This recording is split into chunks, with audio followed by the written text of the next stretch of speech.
Chapter 1. There was a little light in the darkness. On a starless and moonless night, there wasn't the slightest bit of light in the misty valley. Apart from the faintly discernible light in the center of the distant valley, most of the place was covered in boundless darkness. The night was somewhat cold, and the bleak sound of the wind was accompanied by a slight chill. When the wind blew through the valley, a strange dark color surged like a tide. It was a mist unique to this valley.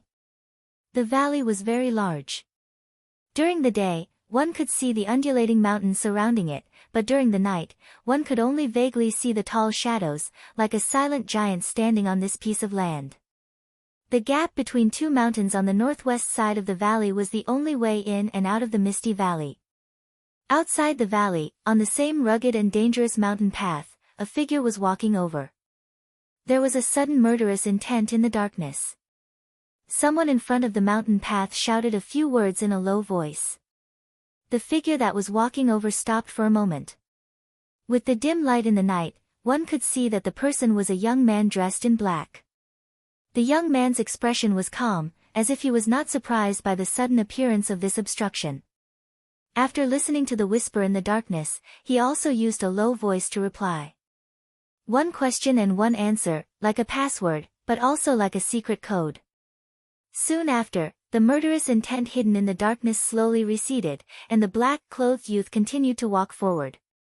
However, this part of the mountain path to the entrance of the misty valley seemed quiet and cold, but on this night, it seemed to be particularly strict. On the way, just the same kind of questioning had appeared 3 times. The black-clothed youth answered fluently, calmly passing each of the questioning. In the darkness of the night and the cold night wind, he gradually approached the entrance of the valley. At the side of the mountain path at the entrance, there was a raised hill. Several rocks of different sizes were scattered on the hill, and one could vaguely see a white figure standing at the top of the hill. The black-clothed youth's body paused for a moment. After standing in the same place for a moment, he turned around and walked up the hill. There was no path on the small hill. Weeds grew and swayed slightly in the night wind. When he was about to reach the top of the small hill, the black-robed young man saw a wooden sign stuck in the ground in front of him. From the bottom to the top, there was a strange pattern engraved on it. Above, there were gods flying in the sky, and below, there were ghosts howling. In the middle, there was an incomparably huge tree that stood between the sky and the earth, connecting gods and ghosts. It looked like a picture of a giant tree with gods and ghosts attached to the tree. The black-clothed young man glanced at the wooden sign. After pausing on the picture on it for a moment, he looked at the figure in white standing 10 feet behind the wooden sign. In such a dark night, a person dressed in white was naturally very conspicuous. At this time, as if hearing the footsteps, the person in white turned around and saw that it was an extremely handsome man. When he saw the man in black, the corners of his mouth curled into a smile. "You're here, Hei Lang." The black-clothed youth called Hei Lang nodded and walked over. At the same time, he said, "Yun Jian, if your father saw you dressed like this, I'm afraid he would scold you again." Yun Jian's expression was relaxed and calm. He smiled, "It's okay. Tonight's important matter is imminent. The old man has a lot of things to do in the desolate valley. Why would he care about me?" Hei Lang smiled and walked over to stand side by side with Yun Jian. Looking into the distance, he saw that in the night, other than the dense fog in the valley behind him, there were countless mountain ranges in the distance. Although it was impossible to see the true appearance of the mountains during the day, one could still imagine the majesty and grandeur of the mountains. Yun Jian suddenly let out a long breath and said, "Hei Lang, how long have you been in the divine sect?" 6 years. So long. Yun Jian's face showed a trace of emotion. He then smiled and said, "I still remember that when you first came, you were still a teenager, about the same age as Xiaoqing. Now, in the blink of an eye, you've both grown up." Hei Lang smiled and did not say anything. Yun Jian continued, "Oh right, Xiaoqing also came tonight. She might be here soon. Do you want to wait for her?"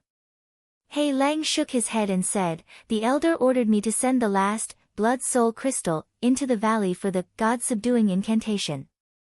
I'm afraid that the divine incantation will be activated soon and I won't be able to come out. I'll see you later. Yun Jian raised his eyebrows and revealed a strange expression. He looked at Hei Lang and sighed after a moment. Only someone like you has the ability to obtain such a rare object like the blood soul crystal. No wonder my father has valued you so much all these years. He's even more intimate than me, his own son. Hei Lang raised his head to look at Yun Jian and frowned. He seemed to want to say something, but Yun Jian immediately laughed and said, all right, it's just a joke. What kind of relationship do we have? How can I doubt you? As he spoke, he seemed to have suddenly thought of something. A trace of ridicule appeared on his face as he said to Hei Lang, oh right, when the matter is over, quickly come back to me. Xiao Qing might have a secret to tell you. Hei Lang was startled and said, secret? What secret? Yun Jian smiled and said, if I say it, would it still be a secret? Just remember to come back and see me later. Hei Lang thought for a moment and nodded slightly, all right. As he spoke, he nodded to Yun Jian, turned around, and strode away. Not long after, he walked down the hill and into the valley, disappearing into the boundless darkness.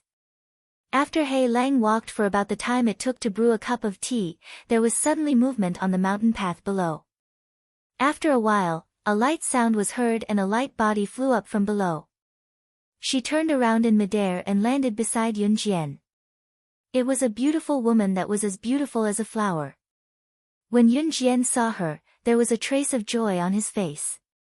However, when he saw the woman beside him, he frowned and snorted, nonsense.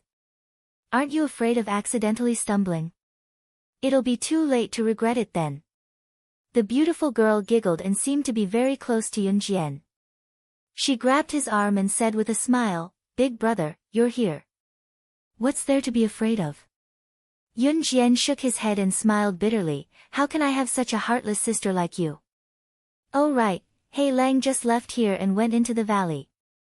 The sister he mentioned, who was also the beautiful woman named Yun Xiaoqing, let out an ah and looked towards the valley. She then complained to Yun Jian, really? Big brother, why didn't you stop him? You clearly know that I have something to say to him. Yun Jian shook his head and said, the important matter is more important. He has the blood soul crystal and needs to be sent into the Great Kala Array, in the valley. When the God-subduing incantation is activated, he still needs to help father and the other elders. He really can't stay here for too long. Chapter 2. Yun Xiaoqing pursed her lips and suddenly looked perturbed. She sighed softly and muttered, if he knew about this, what would he think? Would he not like it?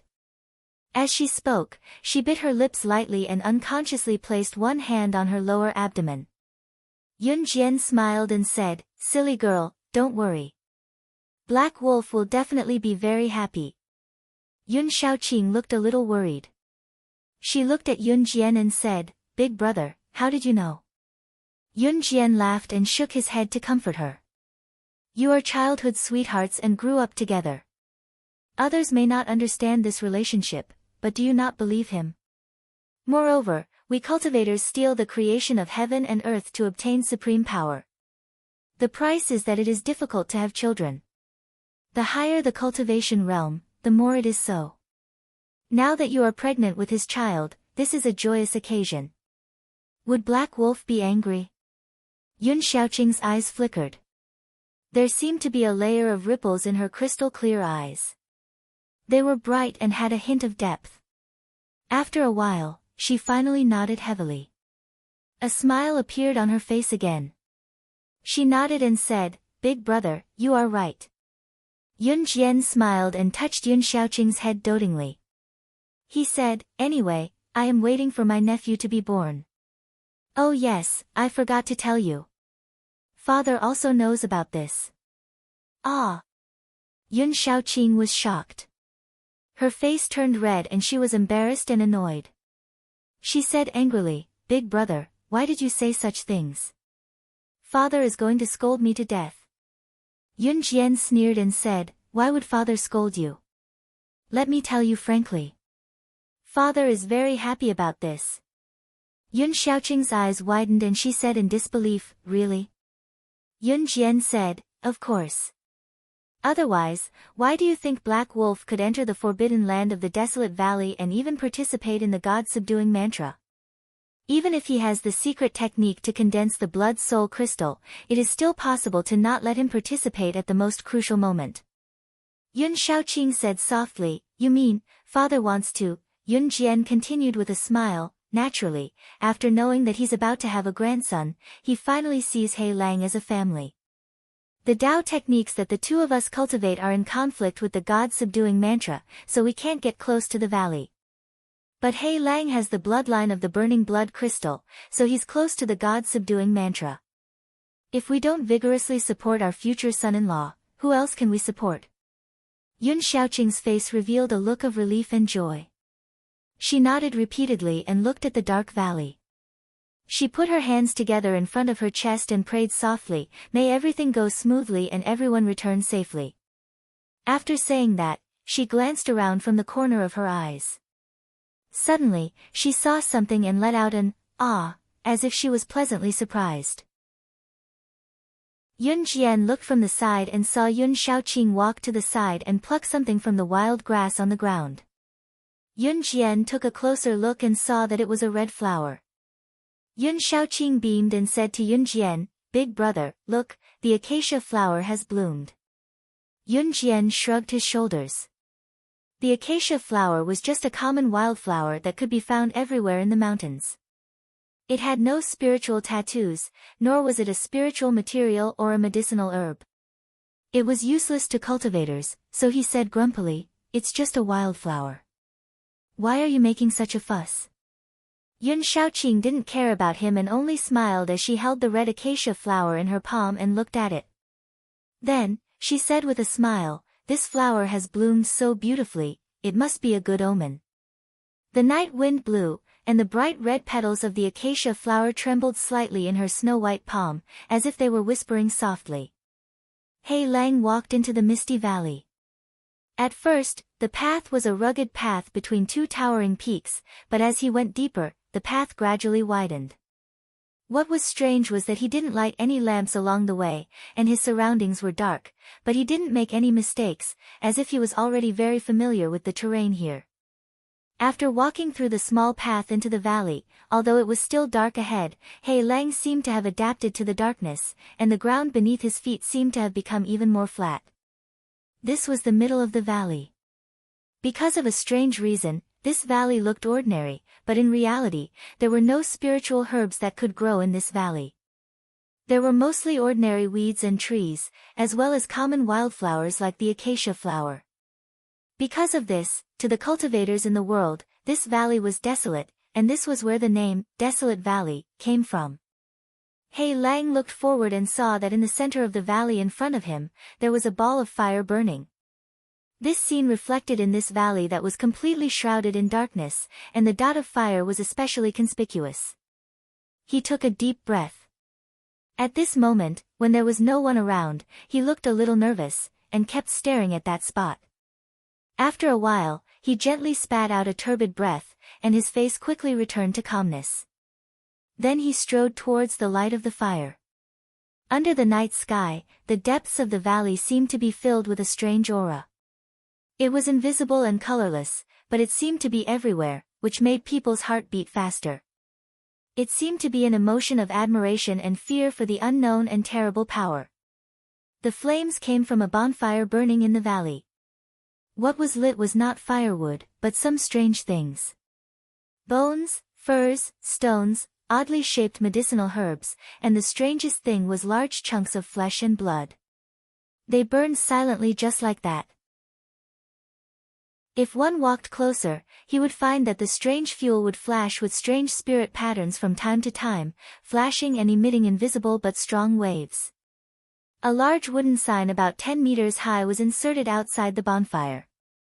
As Hei Lang had seen before, it was painted with a giant tree pattern of immortals and ghosts.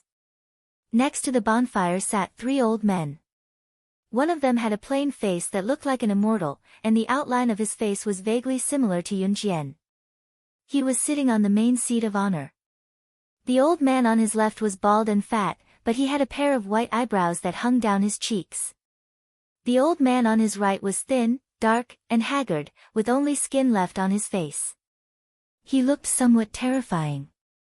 He Lang walked to the bonfire and bowed to the three old men, saying, "Greetings, elders."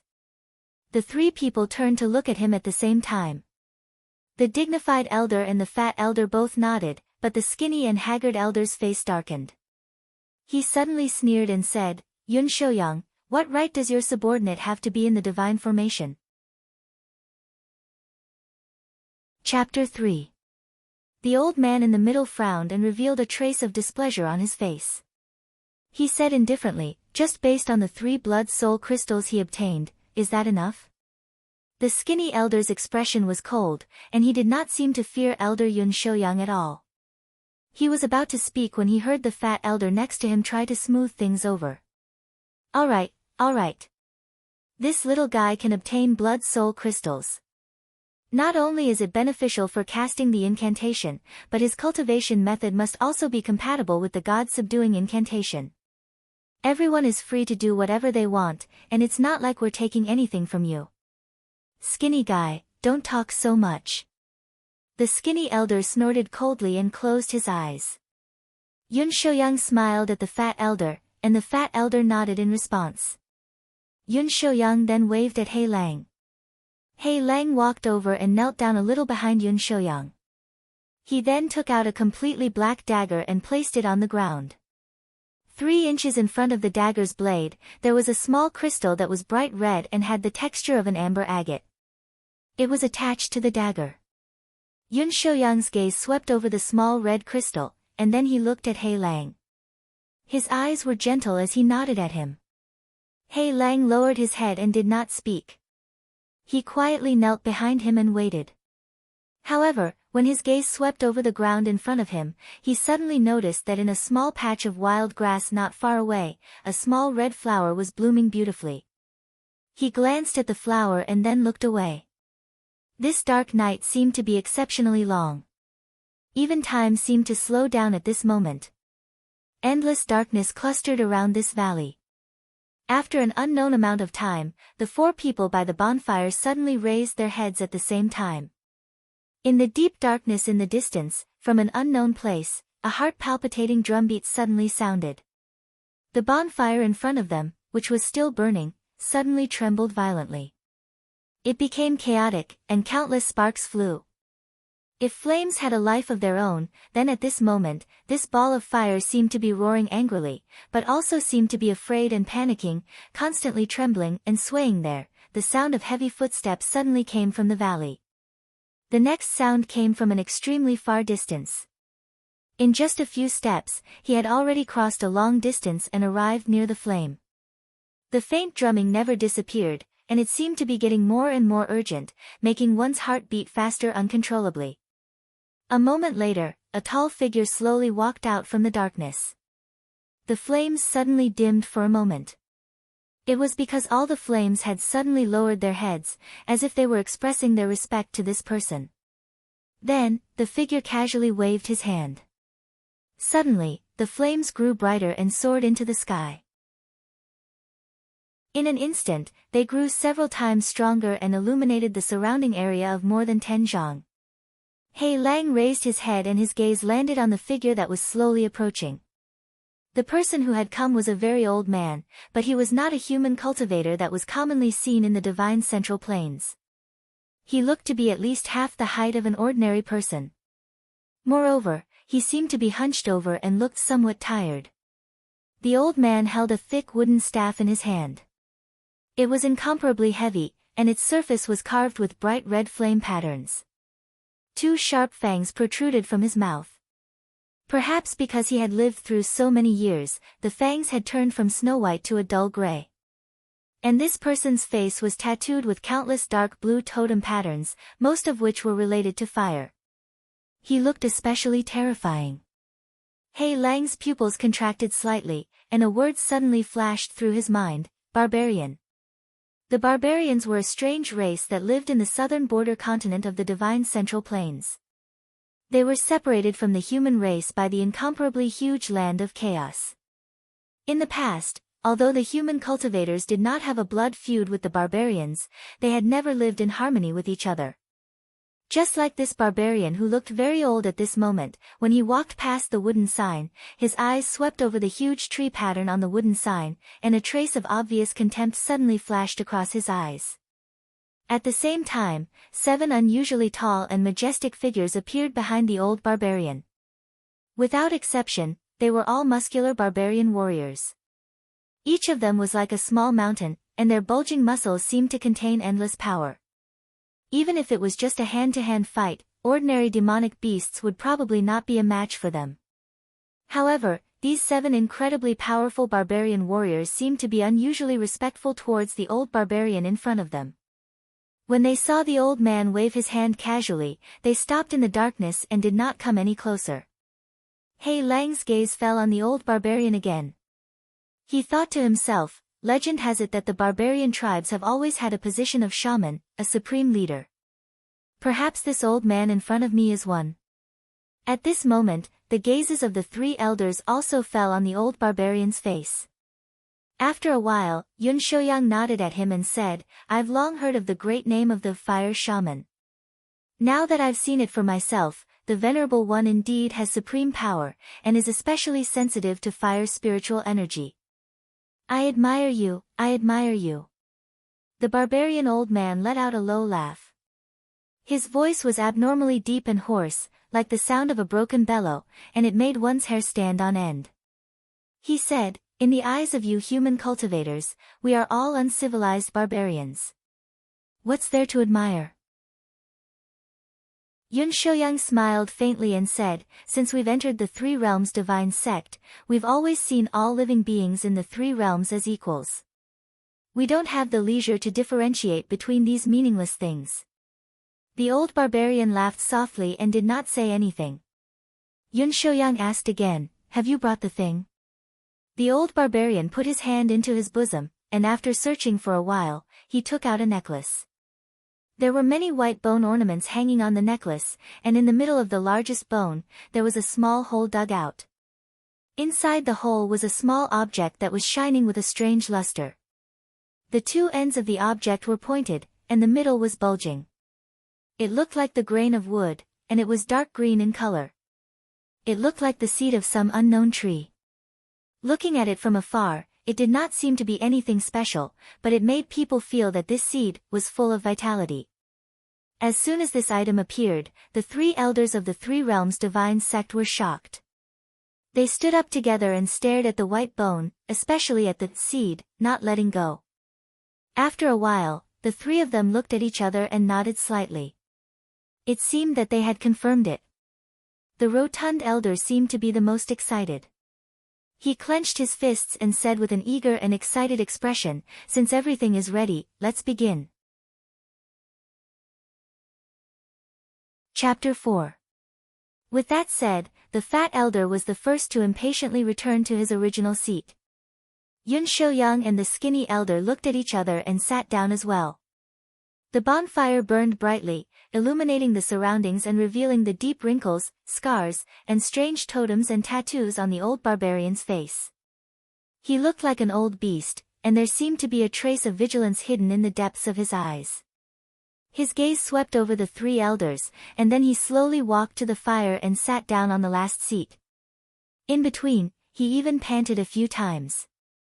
His heavy breathing sounded like the whine of some kind of wild beast, as if his old body was already somewhat unable to bear the burden. Yun Shouyang patiently waited for the fire shaman to sit down, then said in a low voice, let's begin, wait.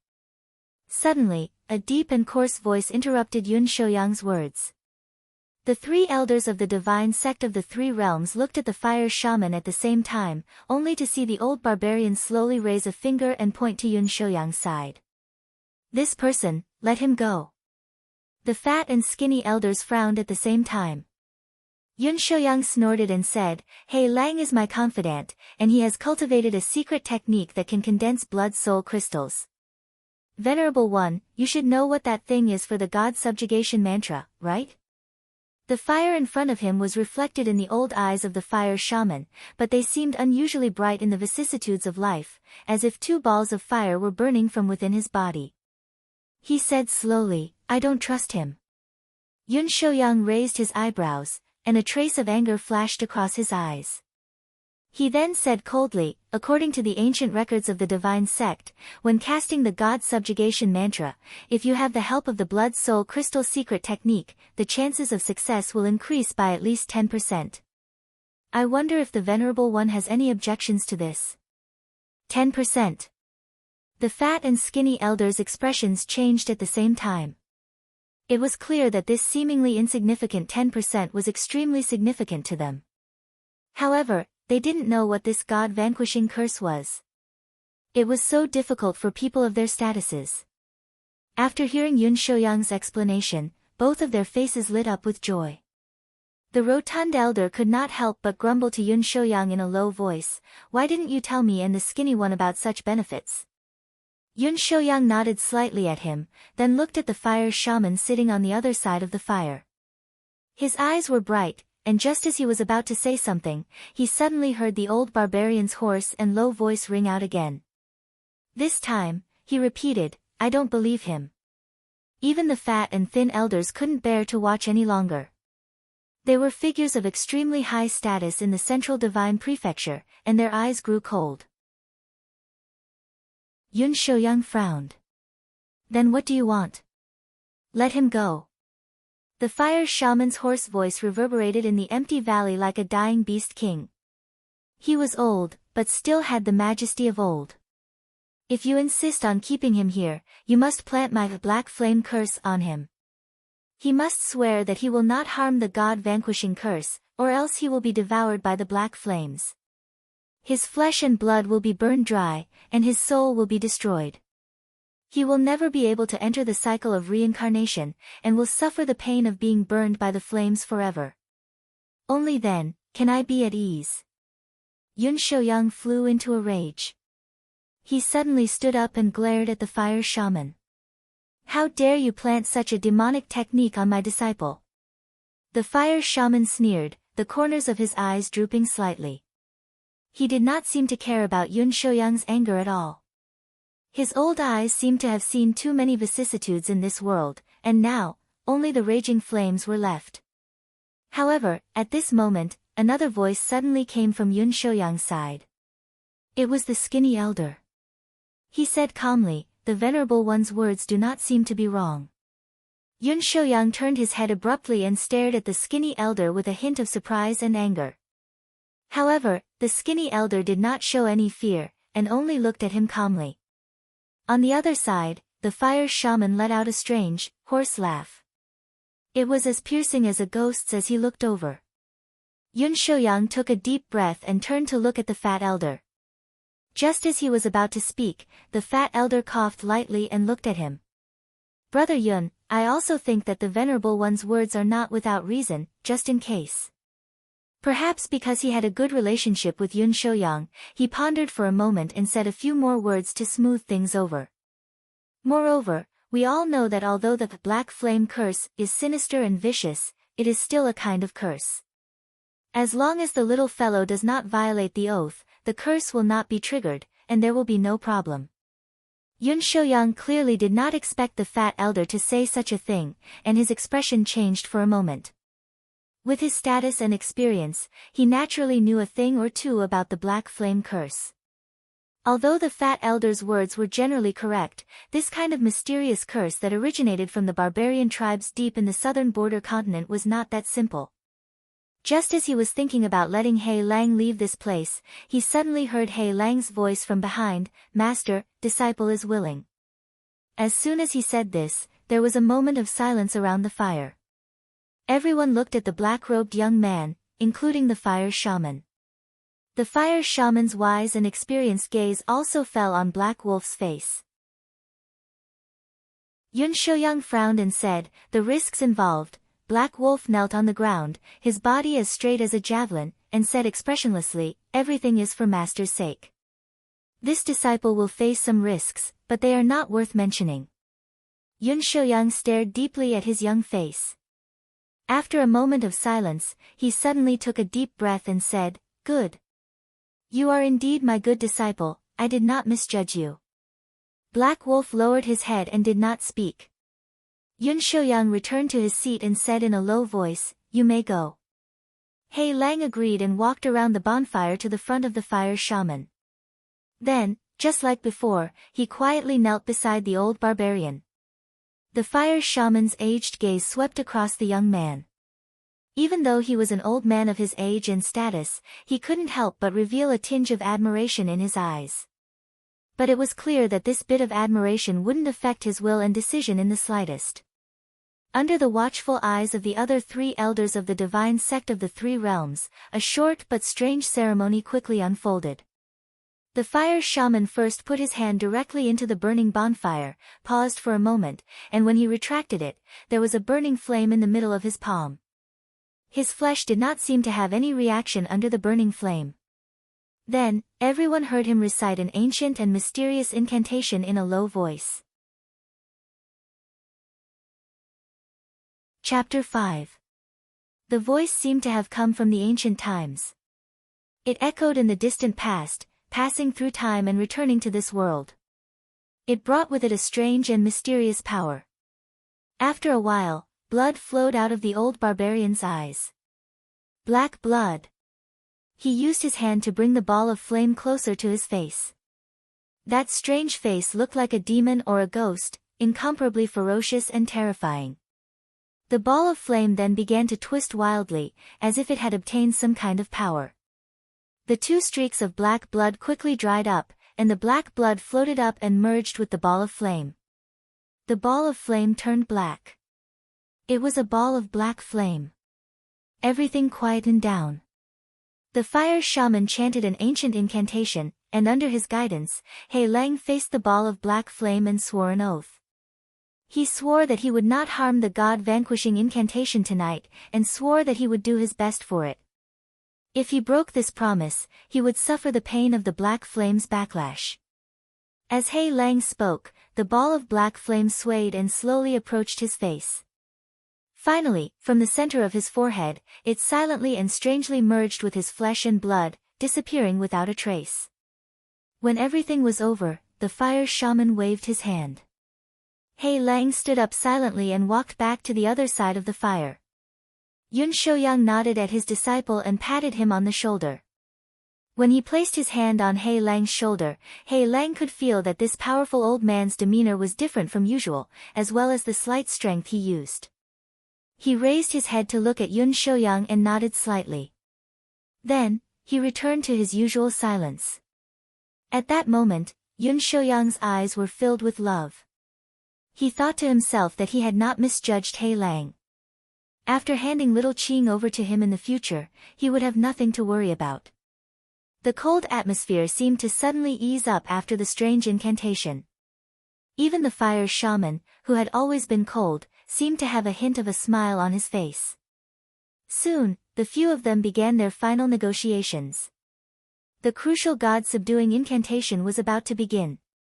Hei Lang quietly knelt on the ground, the words of those people who finally felt at ease reverberated in his ears.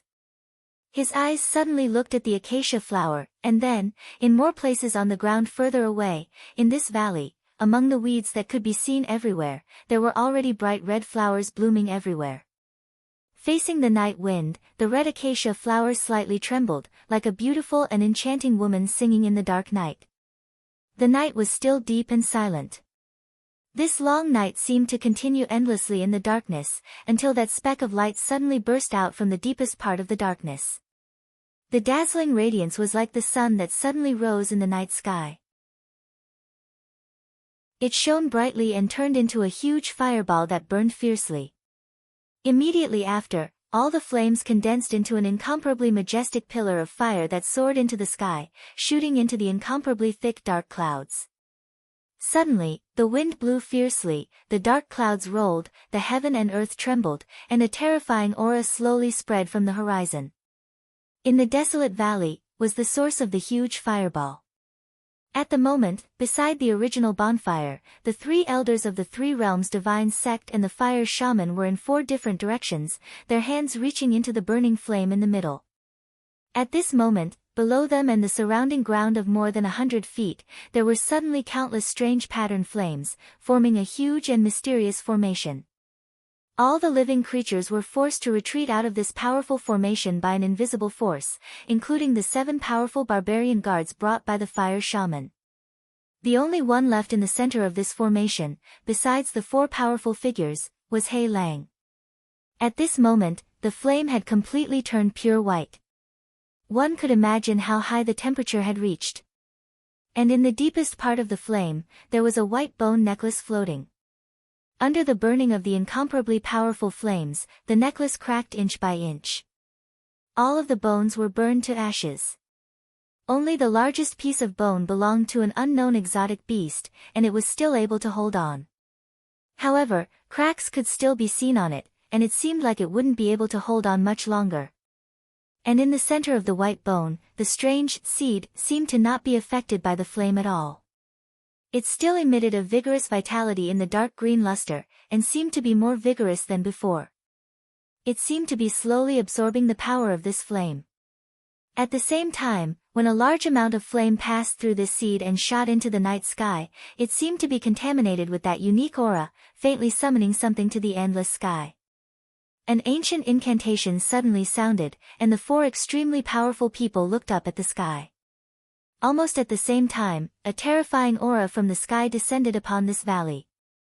Hei Lang sensed something and looked up. He was shocked to see that in the dark clouds in the sky, a huge dark crack had slowly opened up. Then, from that incomparably deep, bottomless abyss of darkness, there seemed to be a strange gaze looking over. That crack slowly closed. The ground of the entire deserted valley suddenly began to tremble, and a rumbling sound came from the depths of the ground. At the same time, the surrounding formations on the ground all shone brightly at the same time, flashing with all their might, emitting a powerful force to suppress this piece of land. But under the pressure of the power in the sky, this large formation seemed to be quickly reaching its limit. Suddenly, in the dazzling light all around, Yun Shouyang shouted, "Release." Without hesitation, Hei Lang immediately reached out and picked up the black dagger in front of him.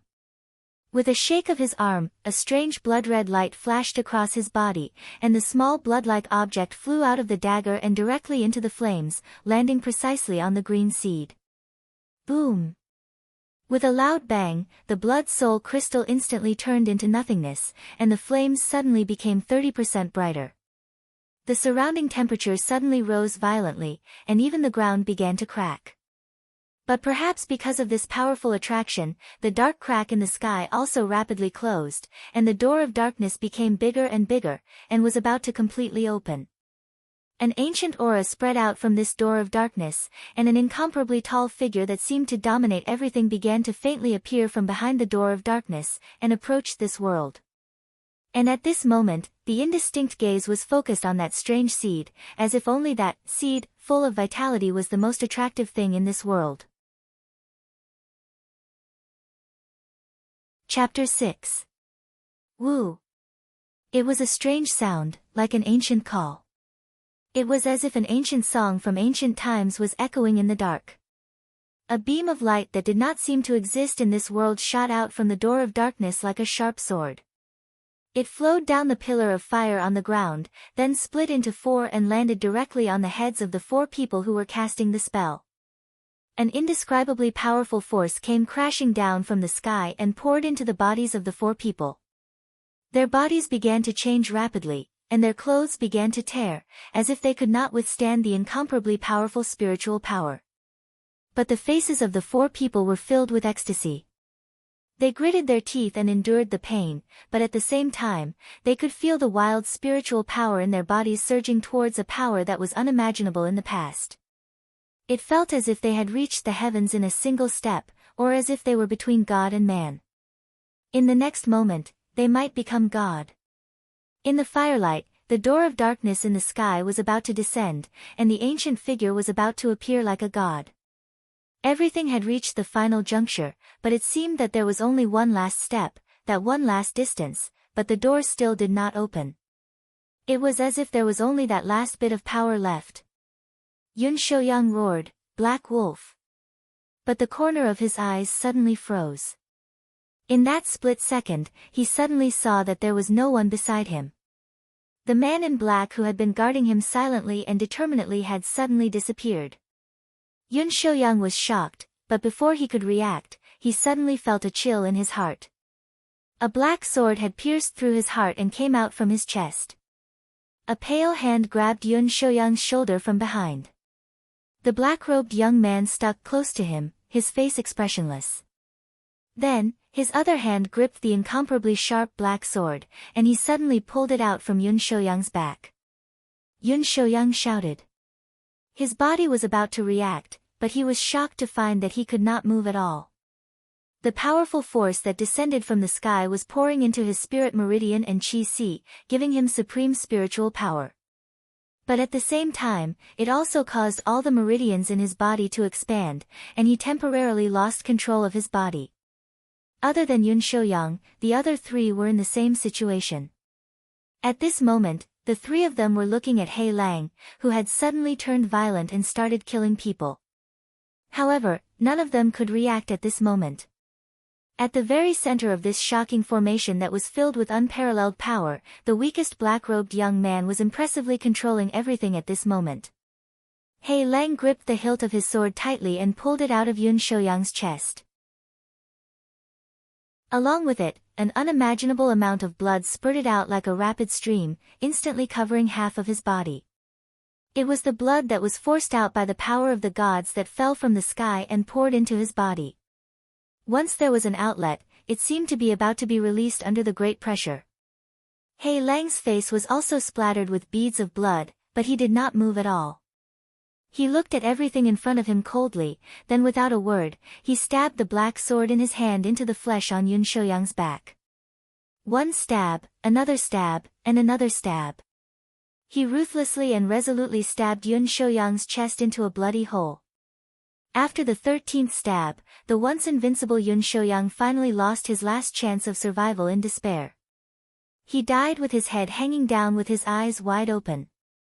Then, as if sensing something, Hei Lang raised his head to look at the door of darkness that had begun to tremble in the sky and let out a deafening roar. He casually threw away Yun Shouyang's lifeless body.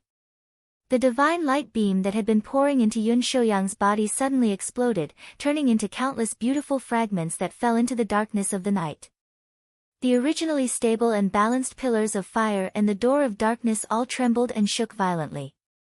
More and more pillars of light lost their light, while the divine light beams that had poured into the bodies of the other three people became brighter and their auras stronger. Crazy roars came from the door of darkness, and below, everything seemed to be getting crazier and crazier. Under the despairing gazes of the three people, the unbalanced formation collapsed piece by piece. More and more divine power flowed down like an uncontrollable torrent. In the strong wind, their bodies slowly expanded like inflated balloons. Then, tongues of fire swept up and burned every corner of their bodies. Finally, there were suddenly 3 deafening explosions. Boom! Boom! Boom! The 3 bodies suddenly exploded, turning into a rain of blood and shattered bones. They were engulfed by the darkness of the night and the crazy flames.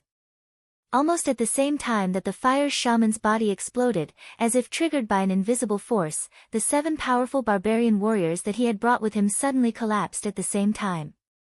They fell heavily onto the burning ground, as if the thread of life that had been entrusted to them had suddenly snapped, taking away their lives.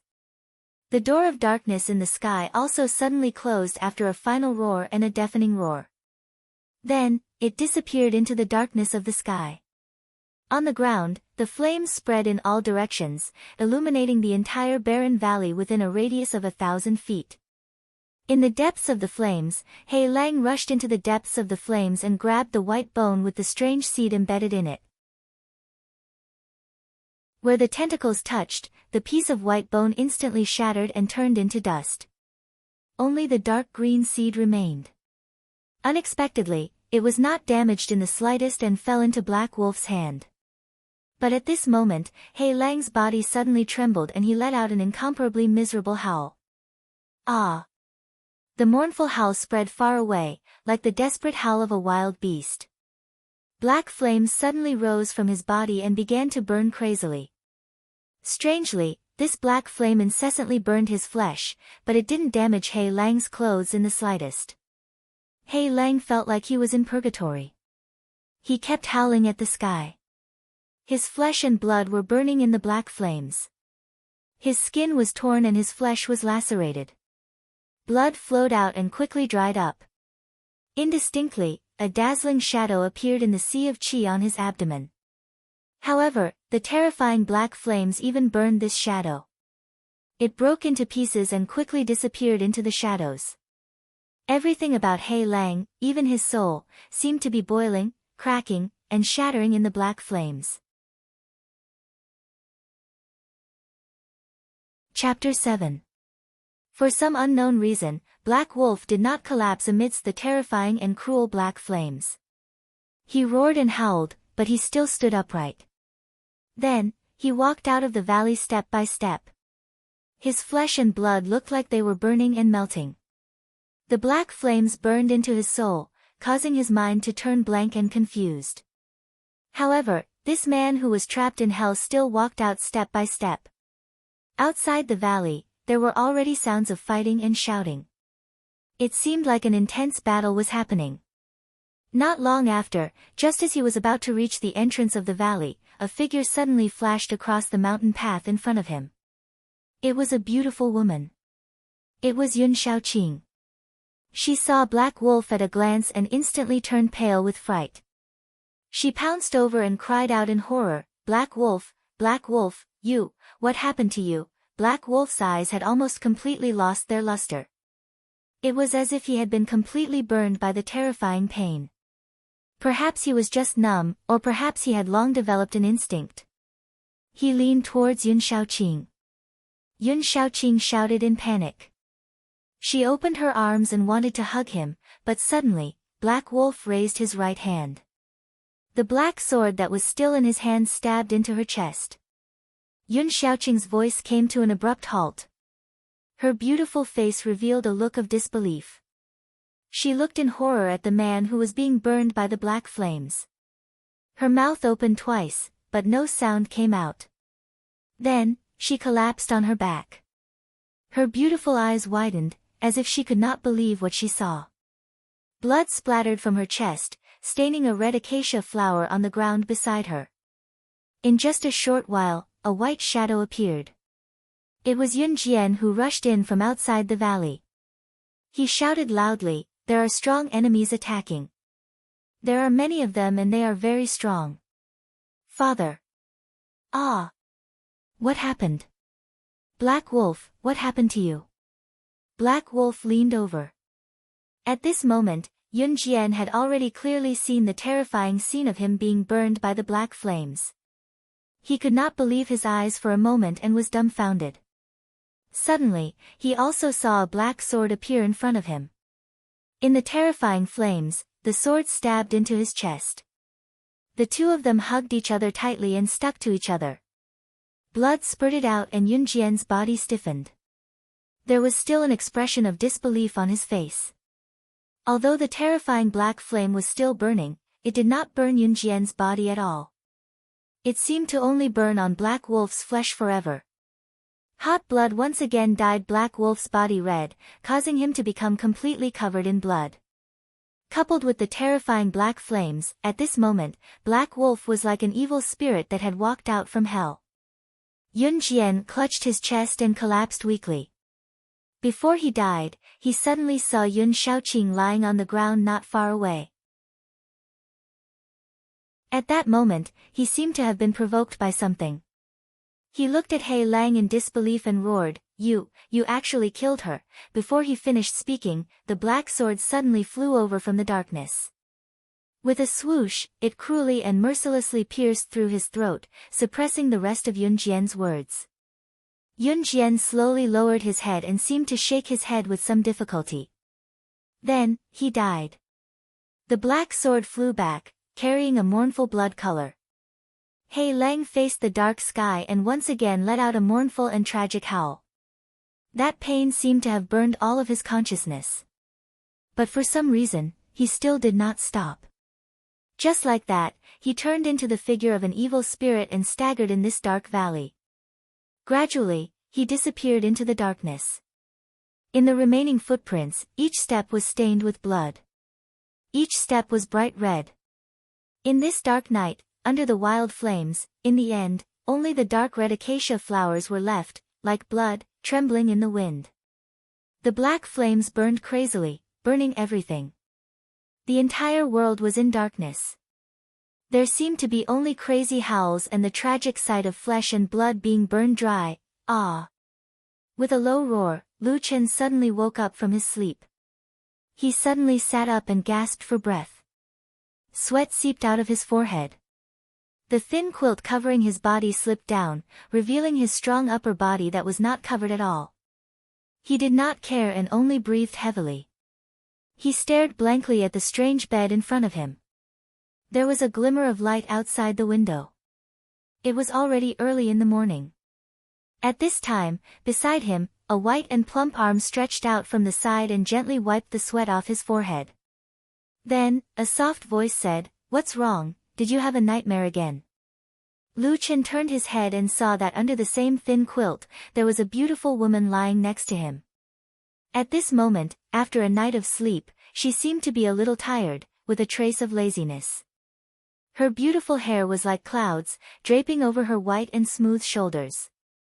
The thin quilt was across her chest, revealing an alluring and plump skin. Lu Chen shook his head and said, "It's nothing." The woman's jade-like fingers lightly touched Lu Chen's face, caressing the side of his temples and the skin under his chin before finally resting on his shoulder. The strong and bulging muscles and her delicate fingers seemed to form a sharp contrast. Her voice at this moment, in this early morning, was like a lost dream that had not yet woken up. It carried a bit of fleeting and unusual gentleness as she said, "You just love to show off. It's still early, why don't you?" Lu Chen suddenly turned his head and smiled at her. "Ding dang, I only have one spirit stone left on me today." The woman's fingers suddenly stopped, and then she raised her eyes to look at Lu Chen. Lu Chen was still laughing, his smile was warm and sincere. Suddenly, the thin quilt on Ding Dong's body moved, and under the quilt, she heavily kicked Lu Chen, revealing a bit of snow-white skin. Her eyebrows wrinkled, and she hatefully said, "Smelly man, you talk so much nonsense, why aren't you scramming?"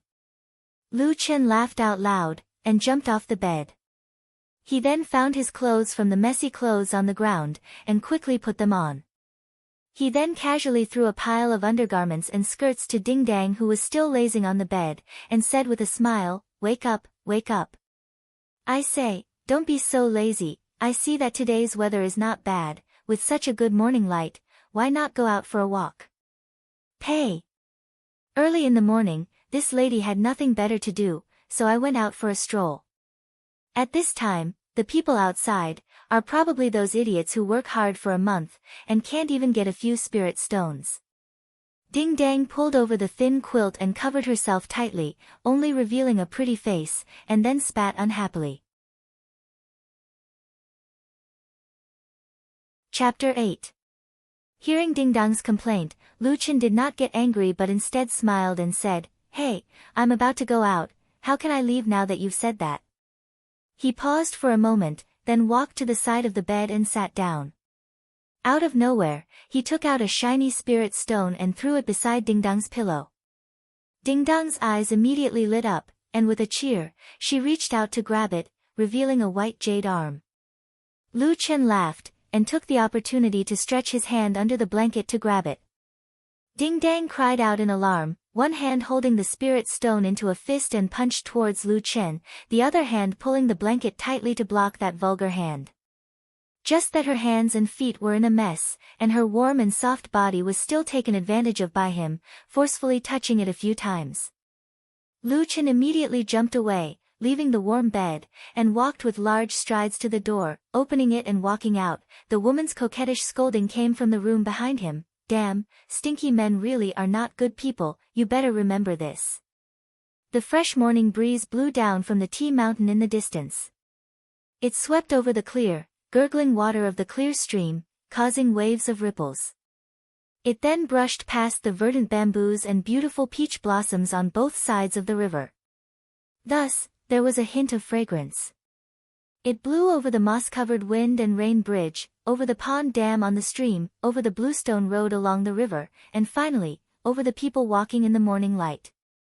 Lu Chen stretched his waist, opening his mouth to let out a yawn, his face revealing a satisfied smile.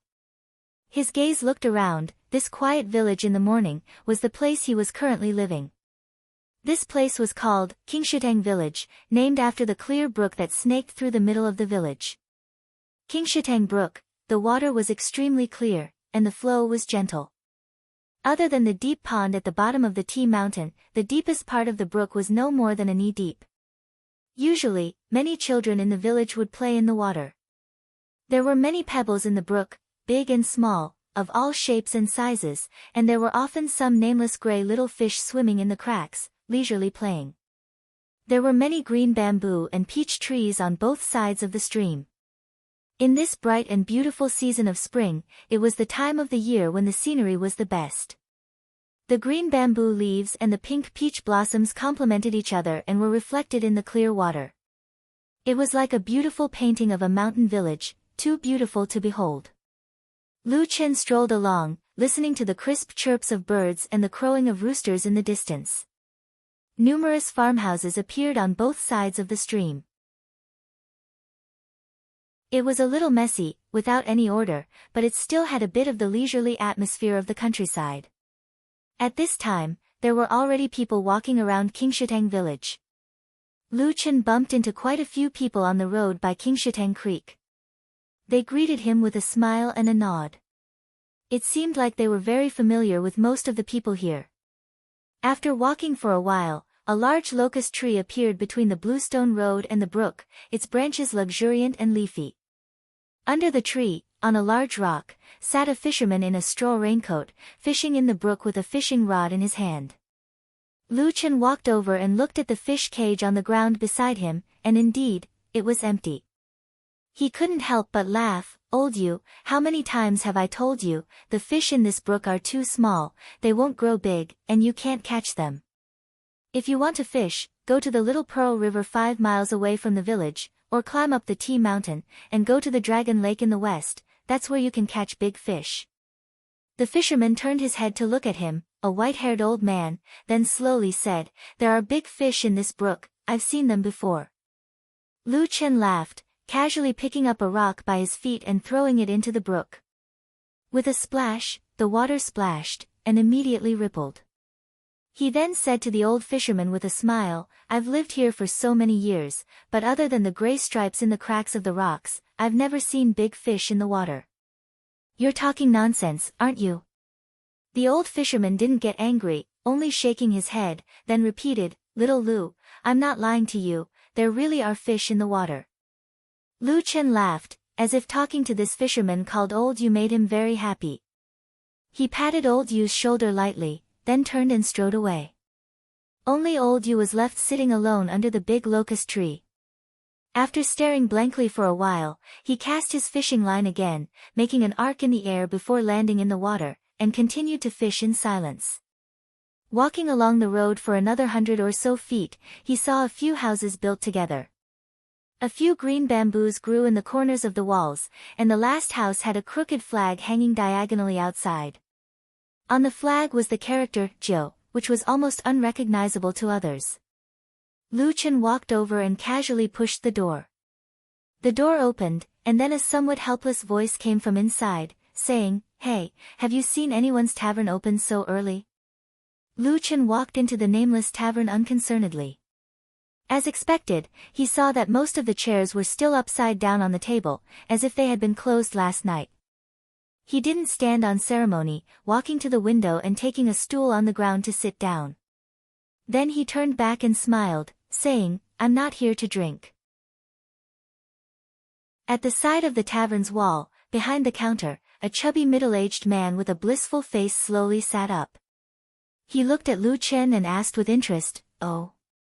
Then I'm curious. If you're not here to drink, then why are you in my tavern? Lu Chen patted his belly and said, I've been tired all night, and my stomach is about to flatten. Cook a bowl of noodles to eat. The amiable middle-aged man snorted and said, I only sell wine, not noodles. Lu Chen laughed and said, I'm not planning on buying from you. If I don't buy, then I'll have noodles. Go, go. After the time it took to drink a cup of tea, a bowl of hot and fragrant onion and egg noodles was placed in front of Lu Chen. Lu Chen exclaimed in admiration. He picked up the chopsticks and began to eat. As he ate, he said in a muffled voice, Old Ma, your cooking skills have improved again. This noodles is really good. To be honest, if it weren't for your wine and cooking, I don't know how I could survive here for the past 10 years. Old Ma took a rag from behind the counter and then walked out. He took down the stools from the table and began to wipe them. At the same time, he smiled and said to Lu Chen, Don't talk nonsense. Even if my wine and food are so bad that even dogs won't touch them, you can still eat them without batting an eyelid. Lu Chen ate the noodles in big mouthfuls, as if he didn't hear what Old Ma said. Old Ma didn't care. He put down the stools in the tavern and cleaned them. When he turned back, there was only an empty bowl on the table in front of Lu Chen.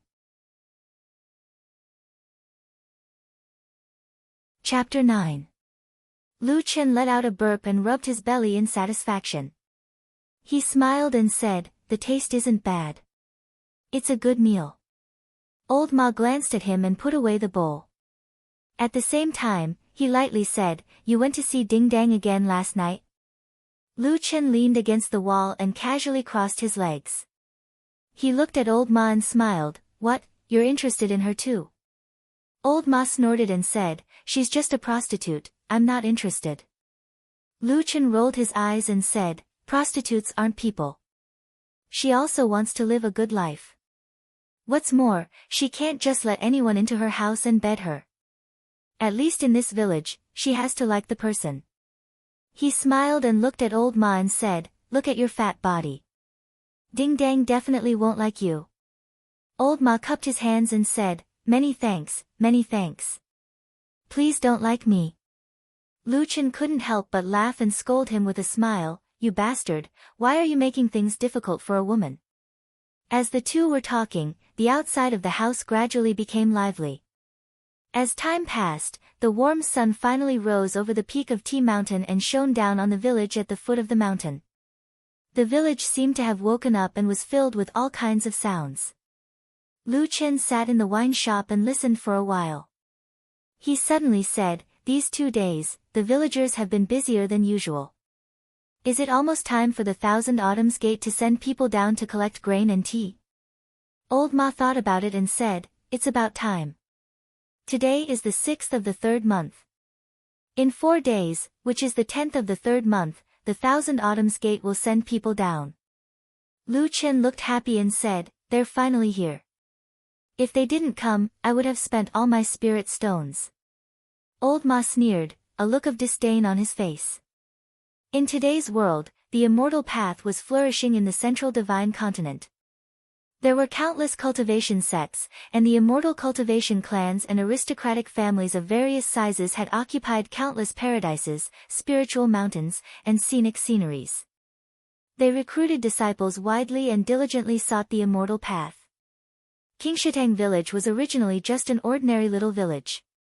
However, 100 years ago, Nansong Mountain, which was about 15 kilometers away from here, was occupied by someone. From then on, they established a sect and called themselves the Thousand-Year Sect. Since then, they had become the most powerful cultivation sect in the area. Because of this, Qingshitang village, which was only 30 miles away from South Pine Mountain, was naturally included in the Thousand Autumn Sect's sphere of influence. At the same time, because it was located on the main road to South Pine Mountain, there were quite a lot of people coming and going. As a result, the village gradually became more prosperous. To the people of the mortal world, Qi refinement cultivators were the equivalent of immortals. Within 1,000 miles, the strongest sect, the Thousand-Year House, was naturally the local tyrant. At the same time, in addition to cultivating their own Tao, cultivators often needed more natural and spiritual materials to support them. Qingshitang village was a place with beautiful mountains, clear waters, fertile soil, and abundant spiritual energy. Thus, the Thousand-Year sect had developed it into an important production area. The fields in front of the village were planted with spirit grains, and the tea mountain behind the village was filled with spirit tea. At the beginning of every month, people would come to collect the spirit grains and spirit tea. At the same time, they would also distribute spirit stones to those who turned in the spirit grains and spirit tea. Lu Chen leaned against the window of the small tavern, watching the gradually bustling scene of the village and the hopeful faces of the people outside. He suddenly turned around and said to the owner of the tavern who had come out with a jug of wine, "Old Ma, why do you think these people work so hard to grow those things, and then do everything they can to live frugally? Just what do you think they're doing?" Old Ma replied indifferently, "Isn't that obvious? Out there, which one of those people doesn't want to become immortals and become immortals? Don't they work so hard to accumulate spirit stones so that they can go to the Thousand-Year sect and see if they have the talent to become immortals?" Lu Chen pursed his lips. The Thousand-Year sect is a little unkind. It's just a common test, but they insist on collecting 1,000 spirit stones from each person. How many people have they driven to their deaths?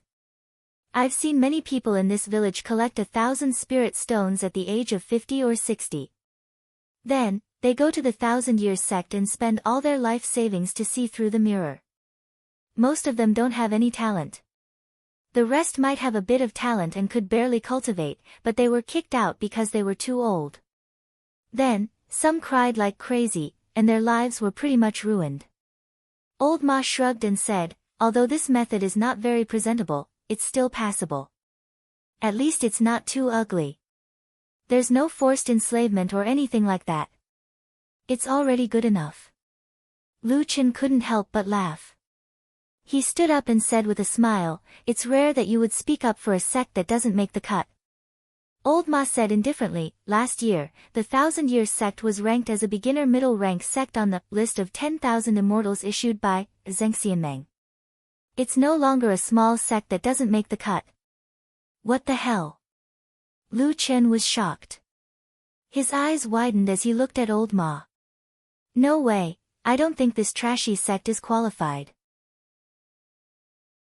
Old Ma poured himself a cup of wine and said with a smile, "They sent 50,000 spirit stones to True Lord Guangbo in Zhengxianmeng. Of course they're qualified." "Oh." This time, Lu Chen was even more surprised.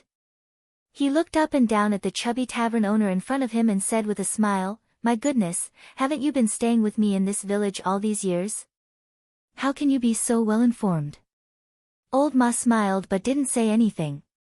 He just raised his cup to him and drank it in one gulp, with a mysterious smile on his face. Lu Chen looked askance at him and scolded, "You're so sneaky. How many things are you hiding from me?" Old Ma immediately shook his head and said, "Nothing. It's not like you don't know what's going on here." Before he finished speaking, they suddenly heard a loud noise coming from outside.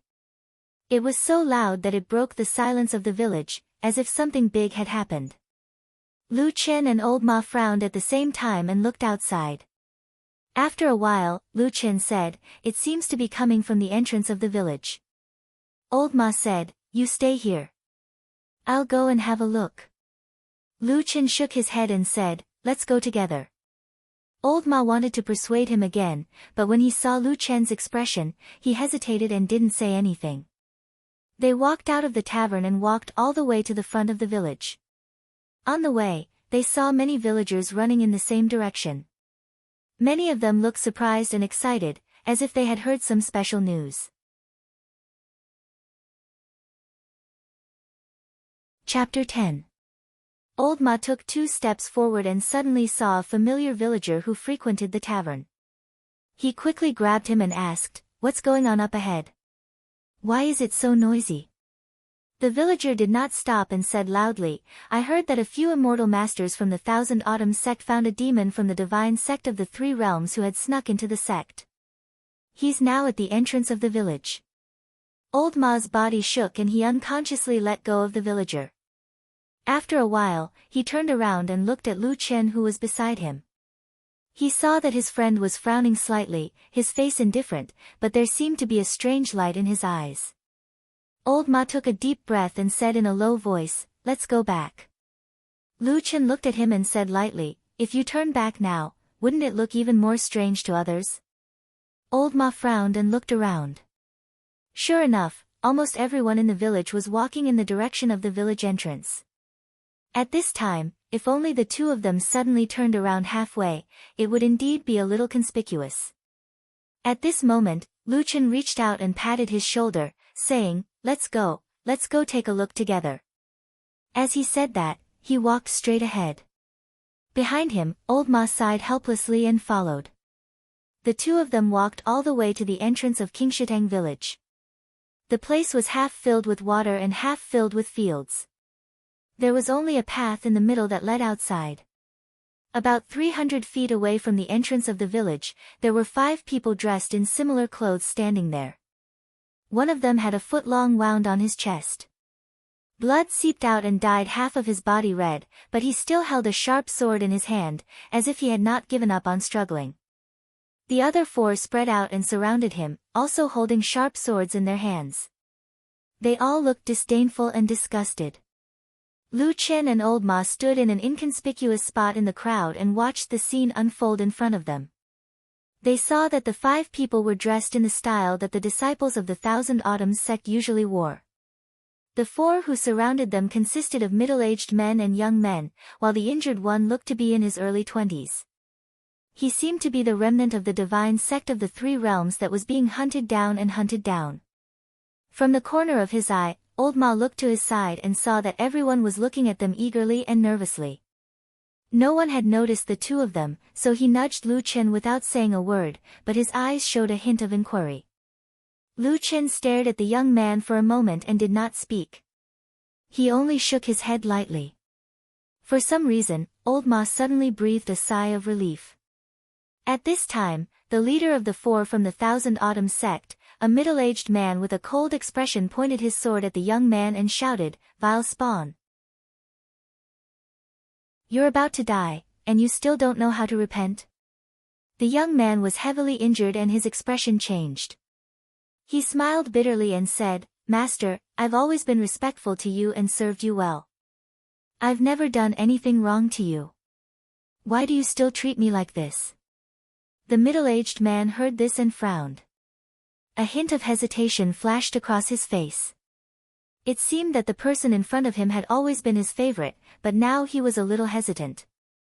The young man suddenly fell to his knees and threw away the sword in his hand. He crawled forward and cried to the middle-aged man, Master, I was wrong, please forgive me." The middle-aged man sighed and the sword in his hand slowly drooped. He sighed and said, "The sect's rules are strict and the League of Immortals has strict orders. There's nothing I can do. You can only blame yourself for walking the wrong path." Fine. Since we're master and disciple, I will." While he was speaking, the people around him were also listening attentively. However, in a distant corner of the crowd, Lu Chen suddenly snorted softly. Old Ma, who was beside him, was slightly startled and turned to look at him. At this moment, someone suddenly shouted, "Martial uncle, be careful." The middle-aged cultivator's body trembled. Before he could react, the young man who was kneeling in front of him suddenly pulled out a short blade from under his sleeve. The young man's figure burst forward, and he directly stabbed the middle-aged man's abdomen with the short blade. This sneak attack was vicious. Even though the middle-aged man's cultivation was far stronger than the young man's, he was caught off guard and couldn't dodge.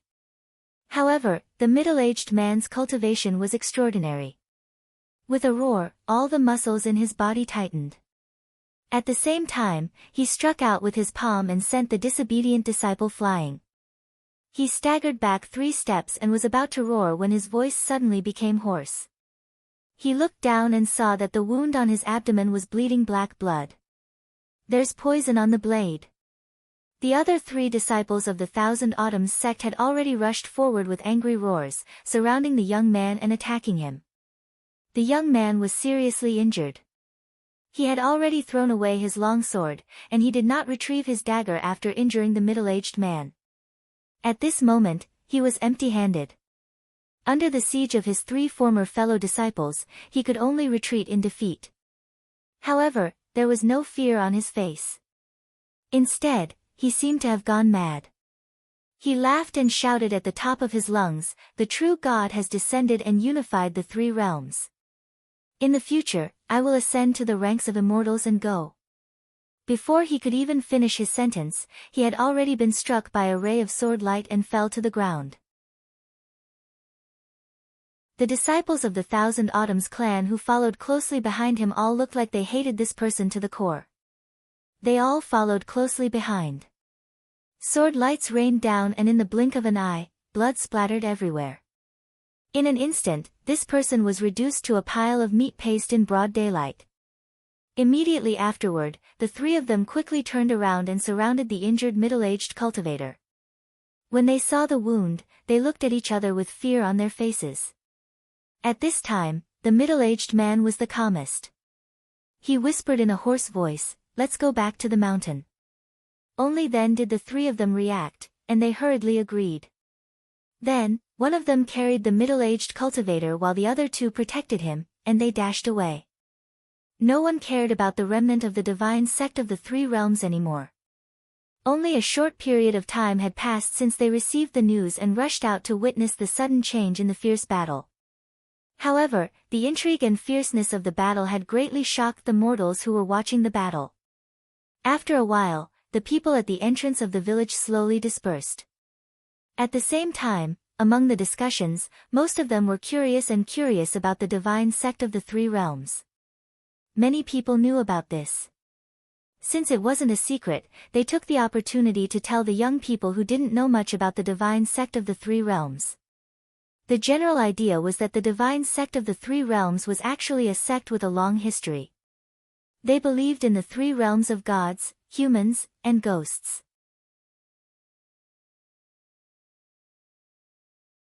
Chapter 11. It was said that there were many fanatics in the 3 realms divine sect who firmly believed that only by opening the world wall and inviting the true God to descend to the mortal world and unify the 3 realms would the world be united. Because of this, they did all kinds of strange things and killed a lot of people. They were even given the title of demon sect, and were not tolerated by the world. Many years ago, this sect was labeled as the #1 evil sect by Zhengxiameng and ordered the world to hunt them down. Since then, they have not seen the light of day and turned to secret activities. But these years, it was said that there were many disciples who infiltrated the many cultivation sects in Zhengxiameng and secretly did some sinister things. It was really a big problem for the world's righteous path. The crowd dispersed while discussing. No one cared about the corpse of the remaining member of the 3 realms divine sect. After a while, someone would naturally come to clean it up. Old Ma and Lu Chen were at the back of the crowd and slowly walked into the village. Old Ma said in a low voice, "How was it?" Lu Chen was expressionless and even his tone did not change as he said, "A bunch of lunatics." Walking back to the village, the clear stream, green bamboo, and peach blossoms, as well as the distant green mountains, the tranquil and beautiful scenery seemed to isolate the bloody scene from before. It made people subconsciously feel that the chaos and turmoil was still a long way away. After walking for a while on the bluestone road, Lu Chen suddenly saw a peach tree in front of a fork in the road. The branches were full of tender red, and under the tree stood a beautiful young woman, leaning on the tree. Human face, peach blossom, for a moment he did not know which was more beautiful, but it was Ding Dang. A wind blew and a few petals fell.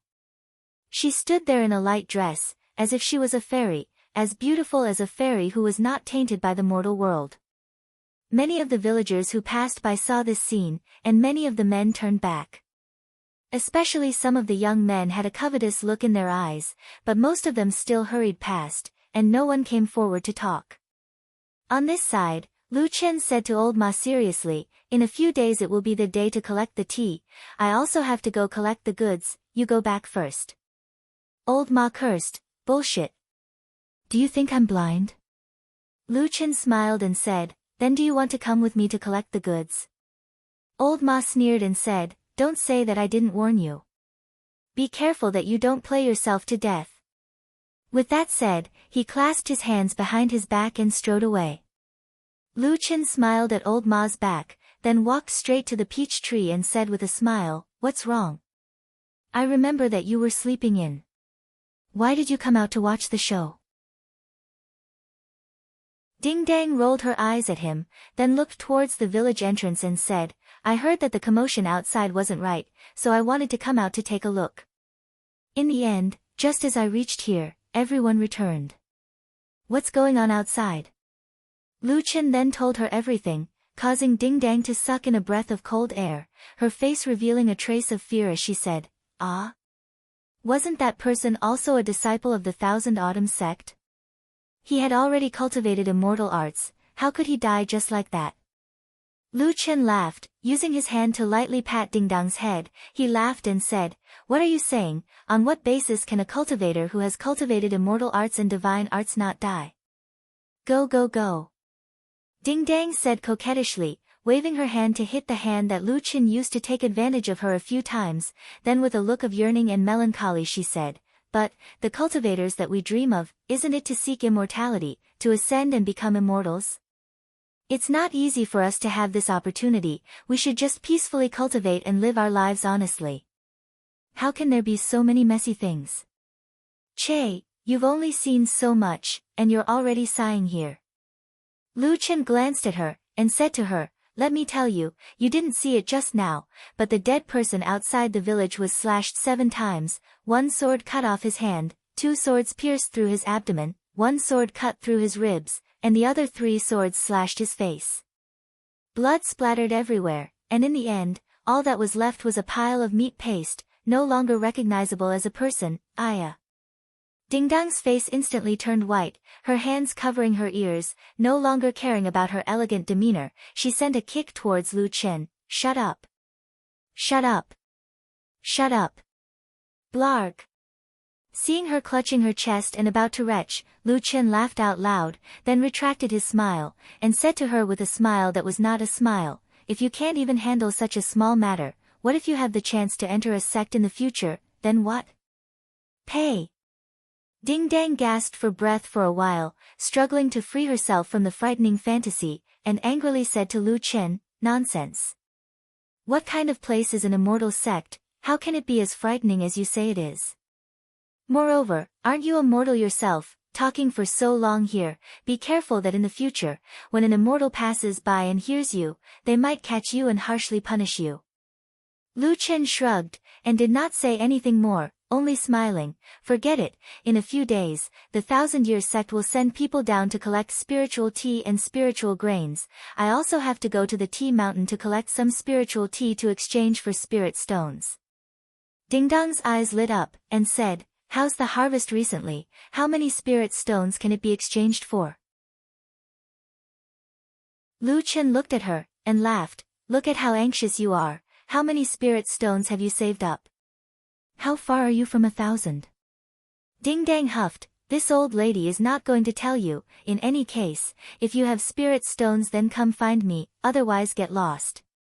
Lu Chen laughed, "I say, nowadays there are quite a lot of people working in Qingshutang village, and most of them are men. As long as you are willing to let go, 1,000 isn't too hard. Go to hell.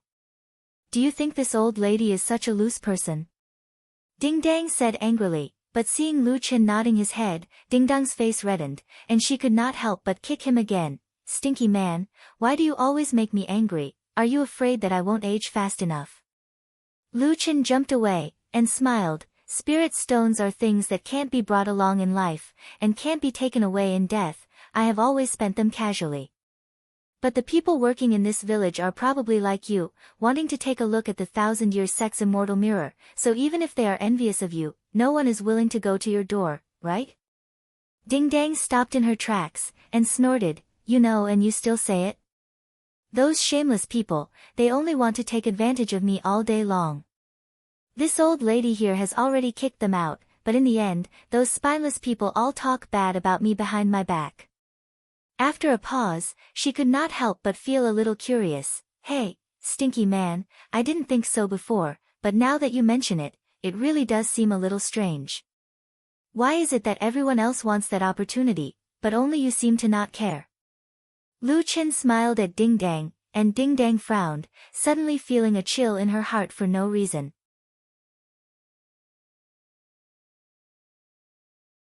Chapter 12. But Ding Dong's uncomfortable feeling only lasted for a moment. After a while, Lu Qin laughed and waved his hand, saying, "Spirit stones are common, but a beauty like you is not. Now that I have the chance to get intimate with you, I can't let go of this opportunity." Ding Dong's face reddened, and she rolled her eyes at him before turning around to leave. Lu Qin watched as she walked back to the house in the distance, then turned around and continued walking forward.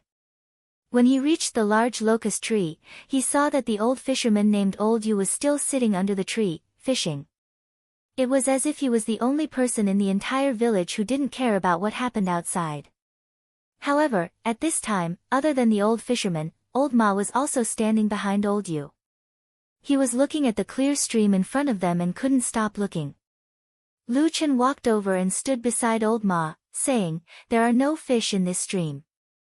Old Ma didn't seem surprised at his sudden appearance. Instead, he pointed at the cracks between the pebbles in the clear stream and said seriously, "That's nonsense.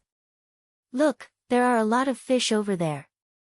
Lu Qin helplessly looked at the small grayish-black fish that were smaller than a finger and were swimming leisurely at this moment.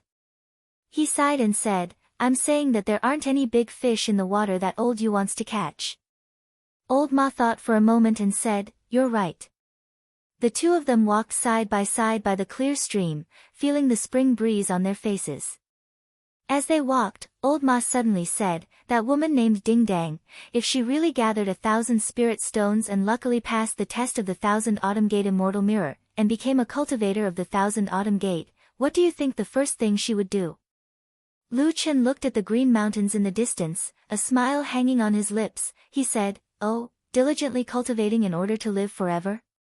Old Ma glanced at him and said, "I think the first thing she would do after gaining cultivation is to sneak back here and kill the man she had a relationship with." Lu Qin laughed and patted Old Ma's shoulder. "Old Ma, why are your thoughts so dark? She's a woman, she didn't do anything to you, why do you hate her so much? Moreover, for those things that have not happened, who can say for sure? If I were to say, maybe after Ding Dang obtains the Tao, she will remember our old relationship and come back to help me cultivate on the mountain. What do you think?" Saying that, he could not help but laugh out loud. Old Ma sneered and ignored him.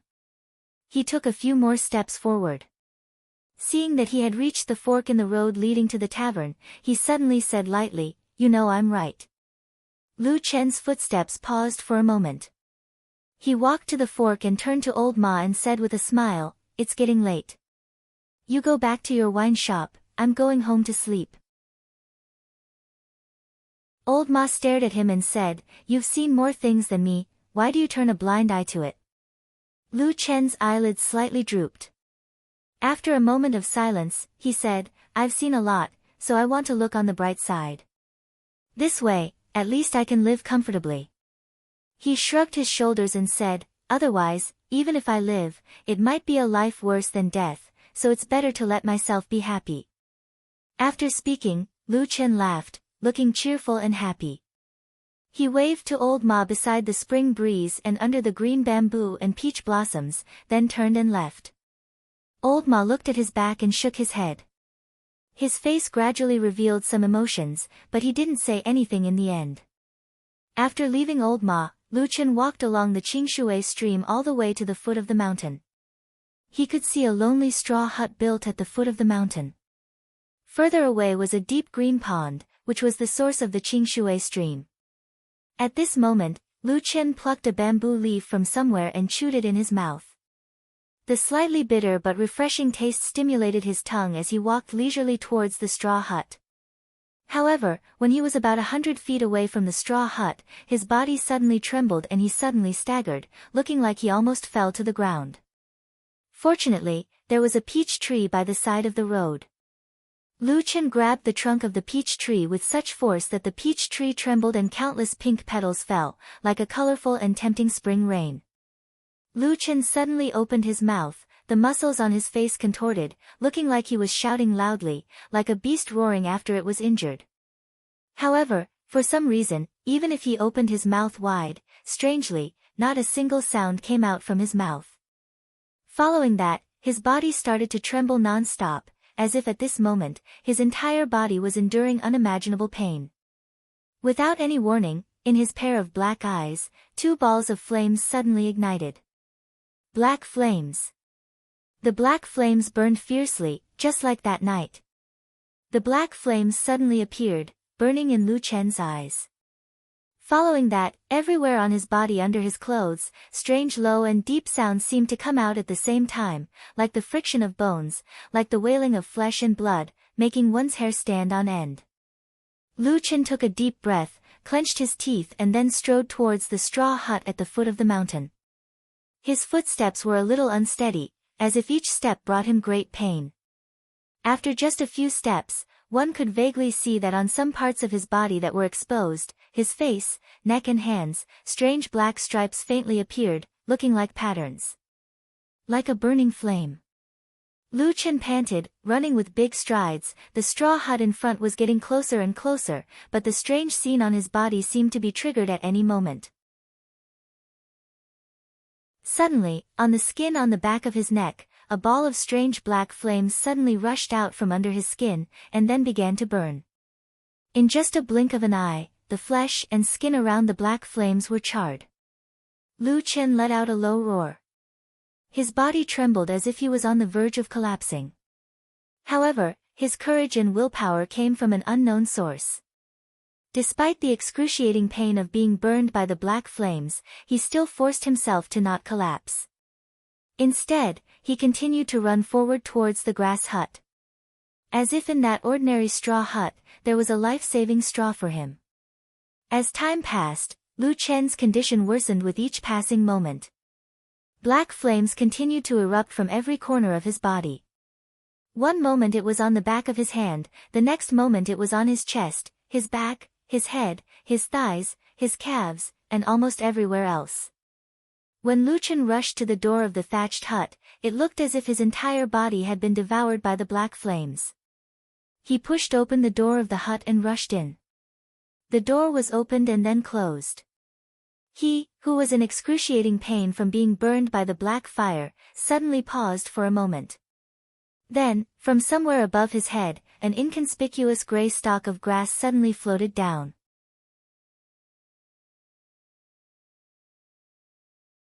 Chapter 13. The stalk of grass was reflected in his eyes that were occupied by the black flames. Lu Chen snorted, then quickly rushed to the only wooden bed in the house, and lay down on it. The wooden bed looked very simple, but it was very flat, and there was a layer of bedding on it. It was unknown where Lu Chen pressed on the bed, but suddenly there was a muffled sound, and the entire bed flipped over, immediately sending Lu Chen under the bed. The thatched hut instantly became silent, empty, and there was no longer any sound. While he was still flipping in midair, Lu Chen, who was already in extreme pain from being burned by the black flames, couldn't help but let out a low roar. When his vision turned black, his body began to involuntarily fall down. He suddenly slapped his right hand heavily on his chest. There was no sound, no movement, that darkness seemed to not move at all, but the falling figure in the darkness, the body that was being burned by the black flames, suddenly disappeared. Disappeared into thin air just like that. In the next moment, a gray light suddenly lit up in front of Lu Chen, and a moment later, his body heavily fell to the ground, making a muffled sound. The black fire was still mercilessly burning his flesh and blood. His body was charred and cracked inch by inch, as if he was about to be burned into a pile of ashes. But at this moment, the place where he was standing had suddenly become a mysterious place that was no more than 20 feet in size and only a few feet in height. This place was surrounded by incomparably thick wood that seemed to be connected together. The surface was overflowing with an ancient aura, mottled and visible, as if countless years had passed. At the same time, there was a misty green gas shrouding it, causing all the wood walls to look somewhat blurry, like an ancient tree hole. And in this tree hole, the ground was only about 2 zhang wide, and in the middle, there was a puddle that took up half of the space, the rest was solid ground. The water in that puddle was clear with a hint of green. It was motionless, and for a moment, it was impossible to see how deep it was. It was like a piece of sparkling and translucent jade. However, there seemed to be an extremely strong and fresh aura coming from that puddle of clear water. At this moment, Lu Chen fell on the ground not far from the puddle, burned by the black flames. He didn't even have the strength to stand up, but lying on the ground, he still struggled with all his strength, and then his body rolled, rolling twice, and with a splash, he fell into that puddle of water. Who? It was a strange sound, suddenly coming from his ears, as if he was isolated from everything in this world, as if he was the only person left in the entire world. The faint water waves shook intensely, countless large and small transparent bubbles floated in front of his eyes, a cool feeling from all directions close to his body, slowly suppressing the terrible burning feeling. This puddle was much deeper than he had imagined, but the size was only so. Lu Chen couldn't even straighten his body in the water. He just curled up like a frightened child, hiding in this incomparably quiet water. He let the water flow and wash his body. It was like a gentle hand, comforting his scarred soul. Even in the water, the black flames on Lu Chen's body still didn't extinguish, the black flames were still burning, but as if being suppressed by the strange vitality of this water, the black flames began to gradually wither, and then slowly retracted back into Lu Chen's skin, gradually becoming smaller and weaker, until it quietly disappeared from his body. The water waves surrounded him, and then at a speed visible to the naked eye, the terrible wounds left by the black flames on Lu Chen's body, began to quickly recover. Very quickly, everything became as if nothing had happened, except for that extremely tired man. He tightly curled up his body, hiding in the water, for a long time did not show his head. In this quiet water, his lips seemed to be slightly trembling. He clenched his teeth, his face slightly twisted, his face filled with sorrow and pain, as if he wanted to cry, but also as if he was forcibly holding back, forcibly not making a sound. He slowly raised his head, looking up from the water. In that rippling light, there was another blurry world, as if he could never see clearly, nor could he see the end. The next morning, the moon set, the sun rose. When the sunlight once again fell on this quiet little village, just like in the past, the entire village seemed to suddenly wake up and become lively. Lu Chen yawned as he walked out of his straw hut, carefully closed the wooden door, and then walked down the mountain to the village. Old Yu once again sat under the large pagoda tree, fishing for the big fish that he seemed to never be able to find. People came and went in groups of 2s and 3s, laughing and chatting loudly. Most of the topics they talked about were the people from the Thousand Autumns sect who would be coming down to collect the spirit tea and spirit grains in a few days. There were also some bits and pieces of information about the massacre at the village entrance yesterday. After listening for a while, Lu Chen felt a little bored, and he also felt a little hungry, so he habitually walked to the small tavern. Although this time was a little later than yesterday, Old Ma clearly had no intention of opening the door for business. The tavern's door was still closed. However, to Lu Chen, this was of course not a problem. He walked over and knocked on the door twice, then laughed loudly. Old Ma, open the door for business. After a while, footsteps sounded from inside the house, and someone walked to the door and opened it with a creak, revealing Old Ma's slightly plump body. Lu Chen smiled and patted Old Ma's shoulder, saying, "I'm hungry, cook something for me to eat." As he said this, he walked straight past Old Ma, but then he heard a light cough from Old Ma. Lu Chen's eyes narrowed slightly, sweeping across the small tavern, and then he saw a figure sitting at a table in front of him, this early in the morning. It was an old man who looked to be in his early 50s, with gray hair and a warm smile on his face, and even nodded when he saw Lu Chen. Old Ma closed the door behind him, inserted the door bolt, then walked to Lu Chen's side and said softly, "Inspector Lu just arrived here this morning." Lu Chen nodded, walked over and smiled at the old man, looking like they were actually very close, and he even patted the old man's shoulder, saying with a smile, "Old man Lu, don't you come here once a year? I remember that the last time you came to Qingshitang village was only half a year ago." Why, do you miss me? Ha ha ha. This old man with the surname Lu looked very amiable, and he smiled at Lu Chen, saying, "Little Lu, you really know how to joke, but this is a routine inspection under the orders of Hall Master Shui, so I came over to say hello to both of you."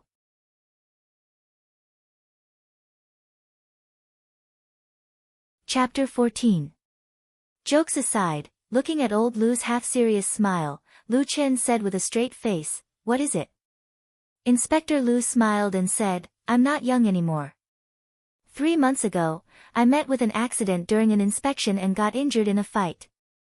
Thinking about it, I've worked in the Immortal Alliance for decades, so I thought it'd be better for me to retire at home." Lu Chen was slightly surprised and said in shock, "There's such a thing?" Inspector Lu smiled and said, "Isn't that so? In the future, the Immortal Alliance and Fuyunji's Hall Master Shui will send people to deal with the corresponding matters. I'll be returning to the Immortal Alliance in a few days. After finishing the last bit, I'll retire and return to my hometown. Little Lu, we've known each other for 10 years. Let's say our goodbyes today. I hope we'll meet again in the future." Lu Chen nodded and cupped his hands. "Thank you for taking care of me all these years, Inspector Lu. I can't thank you enough." Inspector Lu laughed and chatted with Lu Chen for a while. Then, he stood up and said goodbye. Lu Chen and Old Ma sent him to the door. After he left, Lu Chen watched Old Ma close the door. His fat face seemed to be solemn. Suddenly, he smiled and said, "Why do you look like you have something on your mind?" Old Ma glanced at him and said, "Aren't you worried at all?" Lu Chen waved his hand and said, "Didn't I tell you yesterday? The most important thing to do is to be open-minded. Don't take everything to heart. That way, you can live a more comfortable life. Tell me, what's the matter?" The higher-ups said that they'll deduct the number of spirit stones you get every month. Bang! A loud sound startled Old Ma. Lu Chen slammed the table and stood up. His face was full of anger and he shouted, "Damn it! Which bastard dares to mess with me?" Old Ma gave him a sidelong glance. Lu Chen glanced at him and snorted, "Why are you looking at me?" Old Ma gloated, "The bastard you scolded is perfected Lord Tianlan." Lu Chen was stunned for a moment and then became angry. He said, "What's so great about a perfected lord? Is that old man going to break his promise and turn against me?" Old Ma coughed a couple of times and said, "The 6 perfected lords of the Immortal Alliance are all peerless figures with remarkable abilities. You've directly called out the perfected lord's name. Maybe he can sense it." Lu Chen sneered and said, "So what if I scolded him?"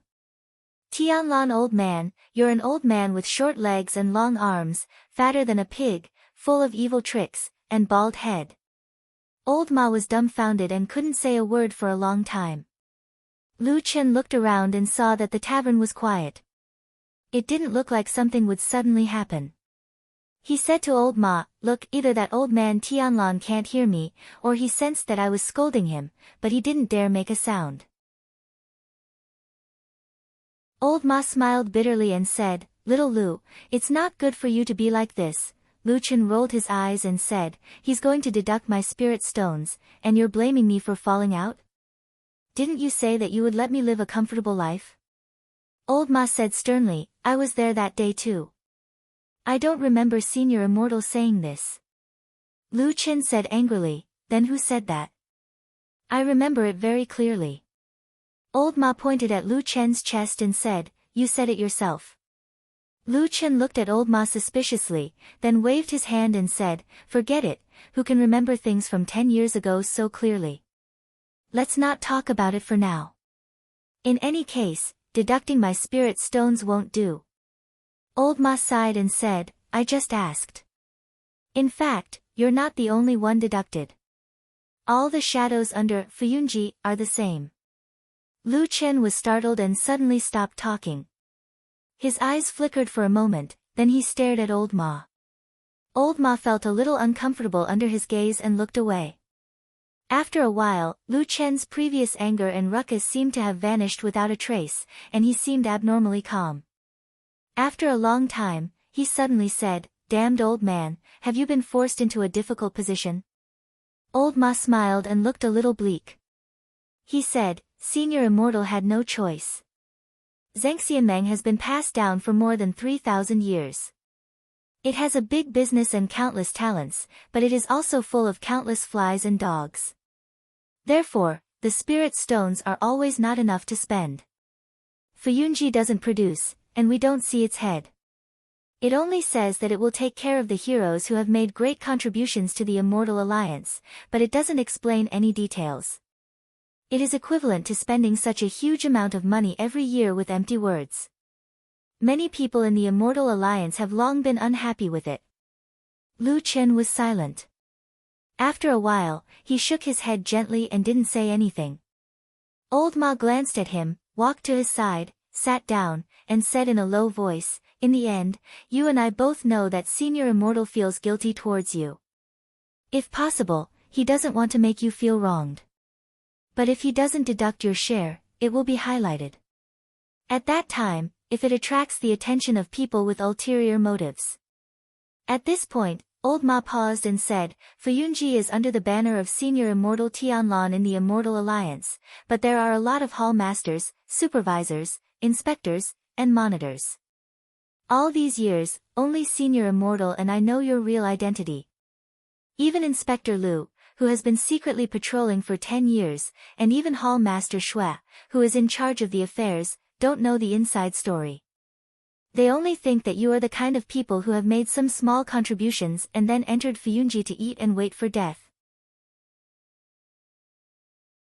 Lu Chen suddenly grinned and said, Old man Lu hasn't been bad to me all these years, but he doesn't have much respect for me either. Where did you find out about my identity? Old Ma forced a smile again and shook his head with a sigh.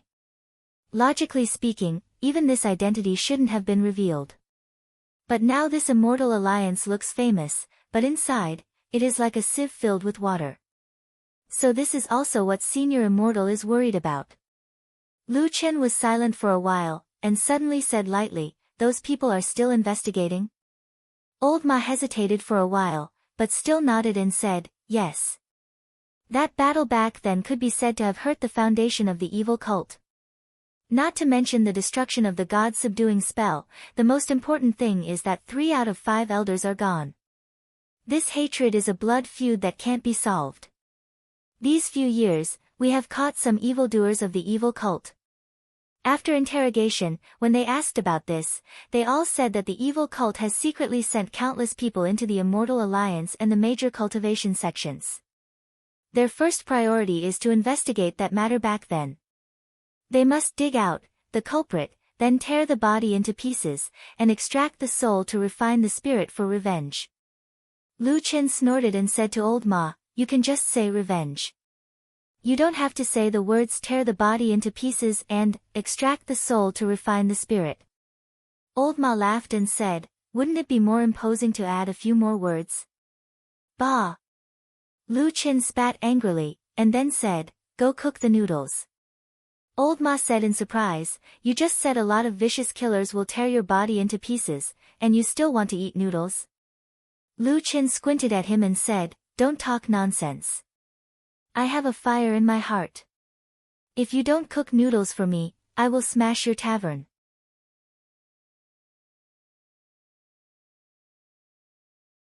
Chapter 15.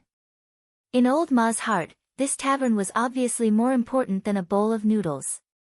Hence, when Lu Chen opened the tavern door again and left, he was already rubbing his belly and burping. Qingshitang village was much livelier than usual during the day. This was because the harvest day was approaching and everyone was starting to get busy. Speaking of which, although the village's specialty spiritual tea and spiritual grains had the word spiritual in them, they were actually not spiritual materials that were of great help to cultivators in their cultivation of the immortal Tao. The real treasures of heaven and earth, which could reach the level of immortal treasures, would have special and complete spirit patterns on them. These were the roots of the 5 elements of heaven and earth gathered in them, which gave them all kinds of strange, incredible, and miraculous functions. On a spiritual material, whether it was a spiritual herb, a spiritual ore, a spiritual beast, or a spiritual elixir, the more spiritual patterns it had, the higher the grade of the spiritual material. In the cultivation world, it was commonly known as a one-stripe spiritual material, two-stripe spiritual material, and so on. Generally speaking, even the most ordinary one-stripe spiritual material possessed extremely powerful effects and was extremely valuable. Moreover, the higher the grade of spiritual material, the more spiritual markings they possessed. Not only were they extremely rare, their value was immeasurable, and they had always been sought after and fought over by the cultivators in the world. As for the spiritual tea and spiritual grains produced in Qingshitang village, the reason why they could be purchased by a cultivation sect like Thousand Autumns sect was because these items actually had spiritual inscriptions on them. However, the spiritual inscriptions here were incomplete and incomplete. They contained spiritual energy, but their functions were only average. In fact, there were a lot of things in the world that were above ordinary items but below the formal spiritual tattoos and spiritual materials. Some of them were useless, but some could be slightly beneficial to cultivators. Therefore, some cultivation sects would send people to buy them. Lu Chen had lived in Qingshitang village for many years and had always said that he was selling spiritual tea. In reality, he really did have 2 acres of tea field on the tea mountain behind the village. He had bought it when he first came here. Of course, Lu Chen didn't know how to plant spirit tea trees at all. The weeds in the field were overgrown, and the harvest was only a so-so. It was just a cover for the fact that he could take spirit stones from Old Ma for free every month and wait for his death. Therefore, when Lu Chen saw the excited and hopeful people bustling around the village, he felt a little emotional in his heart. Compared to these people, the deduction of some spirit stones did not seem to be too sad. Whether this was self-deception or an excuse to make himself happier, Lu Chen's mood improved a little. He walked leisurely and unknowingly approached the entrance of the village. When he came to his senses, he had already seen the road outside the village. However, he realized that the corpse from yesterday had disappeared. There was only a dark brown dried blood stain left on the road.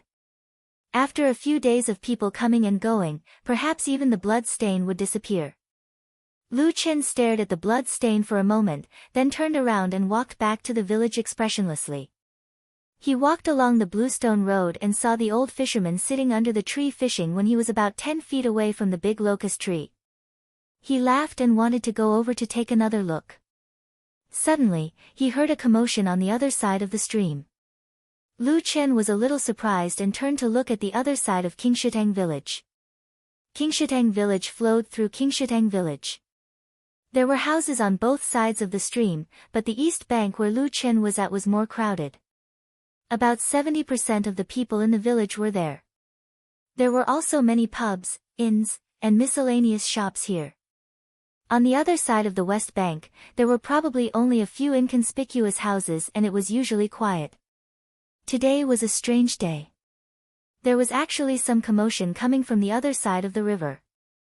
Lu Chen looked in that direction and saw that there was a group of people gathered under a cluster of green bamboo on the west bank.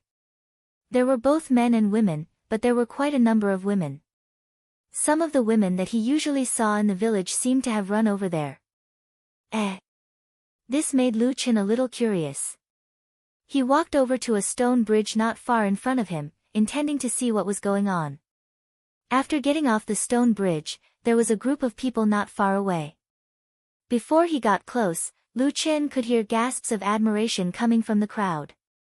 Among them, there were many gasps of surprise from the women, as if they had seen something incredible. Lu Chen was even more curious. He hurriedly walked a few steps to the side of the crowd. He found a corner with fewer people and looked in. He was instantly stunned.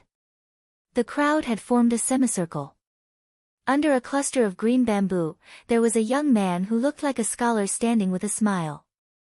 In front of him was a wooden board with a piece of white paper pasted on it. There was a brush in his hand, but he was drawing. The scholar's appearance was very charming. He didn't look very old, not even 20 years old. Looking at his jade-like face as he held an ink brush in his hand, he was really charming. Lu Chen could even feel the strange affection in the eyes of some of the older aunties around him. But of course, what made the crowd exclaim was not just this person's appearance and charm.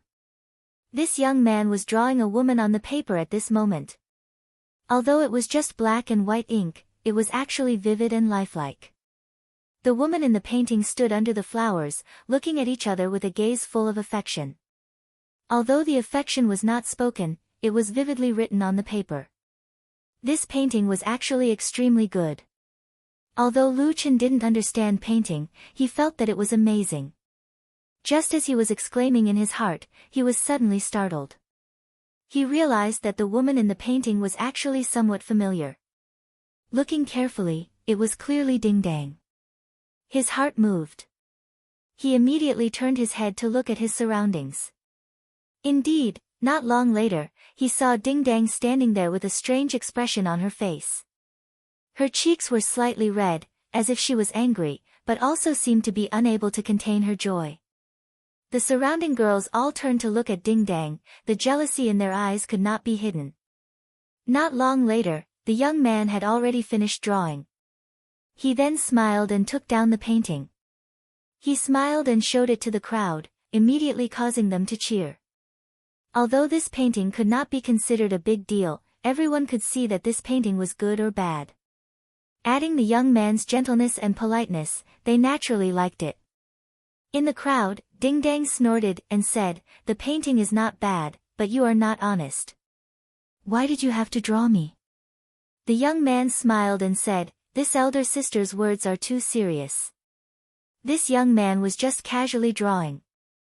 I saw that elder sister is beautiful and drew it. If elder sister does not like it, you can take it away and tear it. Actually, there is no scenery or people in the world that cannot be drawn. If everyone is interested, when this young man has free time, I can also draw one for everyone."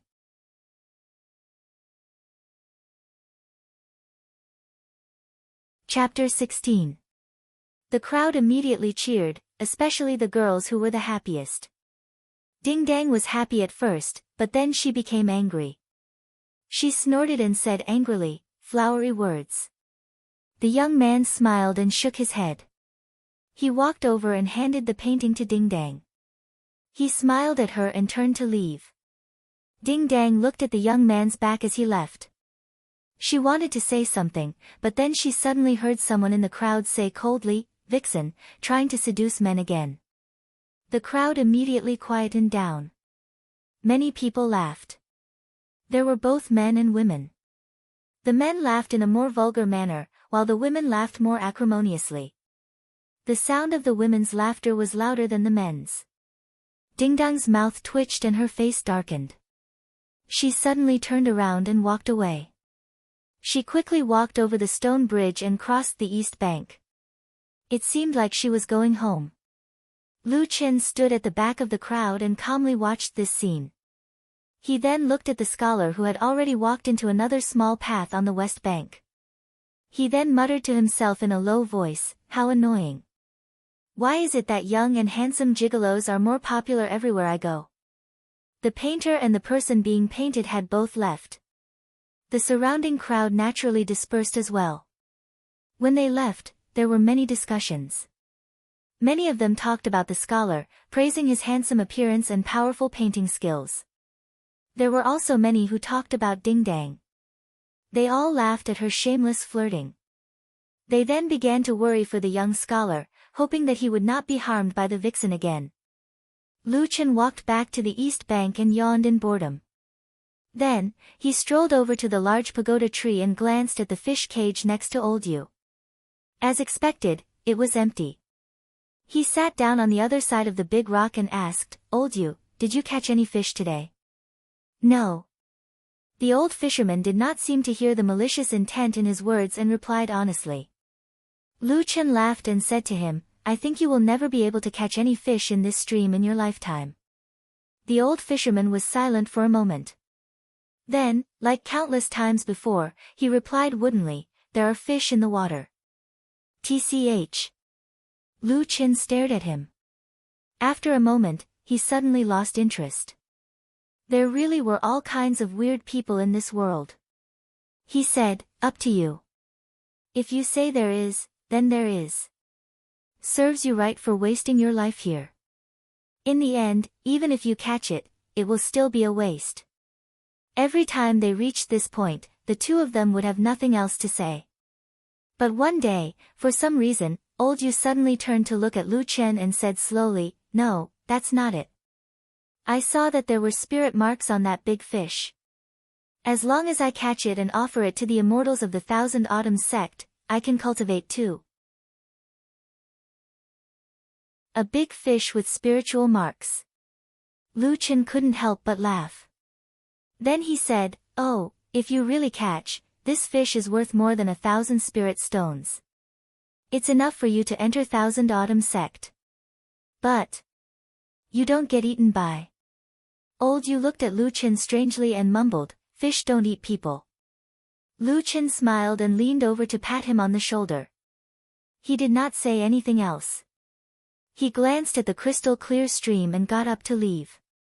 At this time, the sun had already risen and shone on Qingshitang village. The Qingshitang stream shimmered, and the large locust tree shaded the sun. It was very cool and refreshing. Only small pieces of the sun fell through the gaps in the leafy canopy. Lu Chen took 2 steps outside. Just as he was about to leave, a ray of sunlight suddenly flickered under the shade of the tree.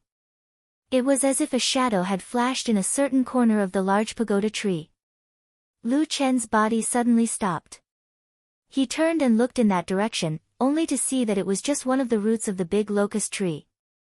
A part of the roots bulged out of the ground, gripping the soil tightly. At the same time, there was a lot of green grass growing around the trunk and roots. Lu Chen's expression was a little strange. His brows were slightly furrowed, as if he was thinking about something. He was a little confused, a little nervous, and a little disgusted. But very quickly, he calmed down and his expression returned to normal. Then, he walked over to that spot and kicked his feet as if nothing had happened. He took off one of his shoes as if he was going to shake off the soil on the roots. His eyes quickly scanned the area. The shadow seemed to flicker in front of him again. This time, Lu Chen saw it clearly. It was a somewhat strange pattern. It was a little scribbled, as if it was randomly carved in an inconspicuous place between the roots. In the drawing was a circle and a few lines of different thickness. When they came together, it vaguely looked like a simple and strange tree. The wound on the bark looked like it had been cut not long ago. It could not have been more than a day old. Lu Chen's expression slowly turned cold. He got up and put his shoes back on. Then, he walked back to the big rock and glanced at old Yu who was still fishing quietly. Then, he lay down. He lay behind the old fisherman and closed his eyes. The sound of the flowing stream and the faint sound of the wind blowing the leaves above his head began to reach his ears. Everything seemed to quiet down, as if life in this village had been so peaceful for many years. Then, he suddenly opened his mouth and broke the silence. Old Yu, let me ask you something. Oh. The old fisherman said woodenly. You have been here for the past 2 days, right? Yes, the old fisherman said. Lu Chen pillowed his hands behind his head and looked at the green canopy above his head, as well as the broken sun peeking through the gaps between the leaves. Has anyone else come here? No, old Yu said. You know, other than you and old Ma, no one in the village likes to talk to me. Lu Chen grunted and said lightly, I thought there were more newcomers in the village recently. Maybe you would make some new friends. Hee hee. Old Yu chuckled in a low voice, just like the little gray fish in the stream beside him bubbling and then bursting. Lu Chen turned over and sat up. Then, he patted his butt and walked away without another glance at old Yu. After leaving the big locust tree, he first walked a few steps towards the straw hut at the foot of the mountain, but then he stopped and thought for a moment. Then, he turned around and walked back the way he came. At this moment, a man walked towards him. When he saw Lu Chen, he cupped his hands and asked politely, Brother, may I ask if this mountain behind you is Tea Mountain? Lu Chen glanced at him and saw that he was also a young man. He carried a long sword on his back and wore a cloak. His face looked travel-worn, as if he had come a long way. Looking at his appearance and attire, he looked like an ordinary itinerant cultivator who traveled the world in search of Tao.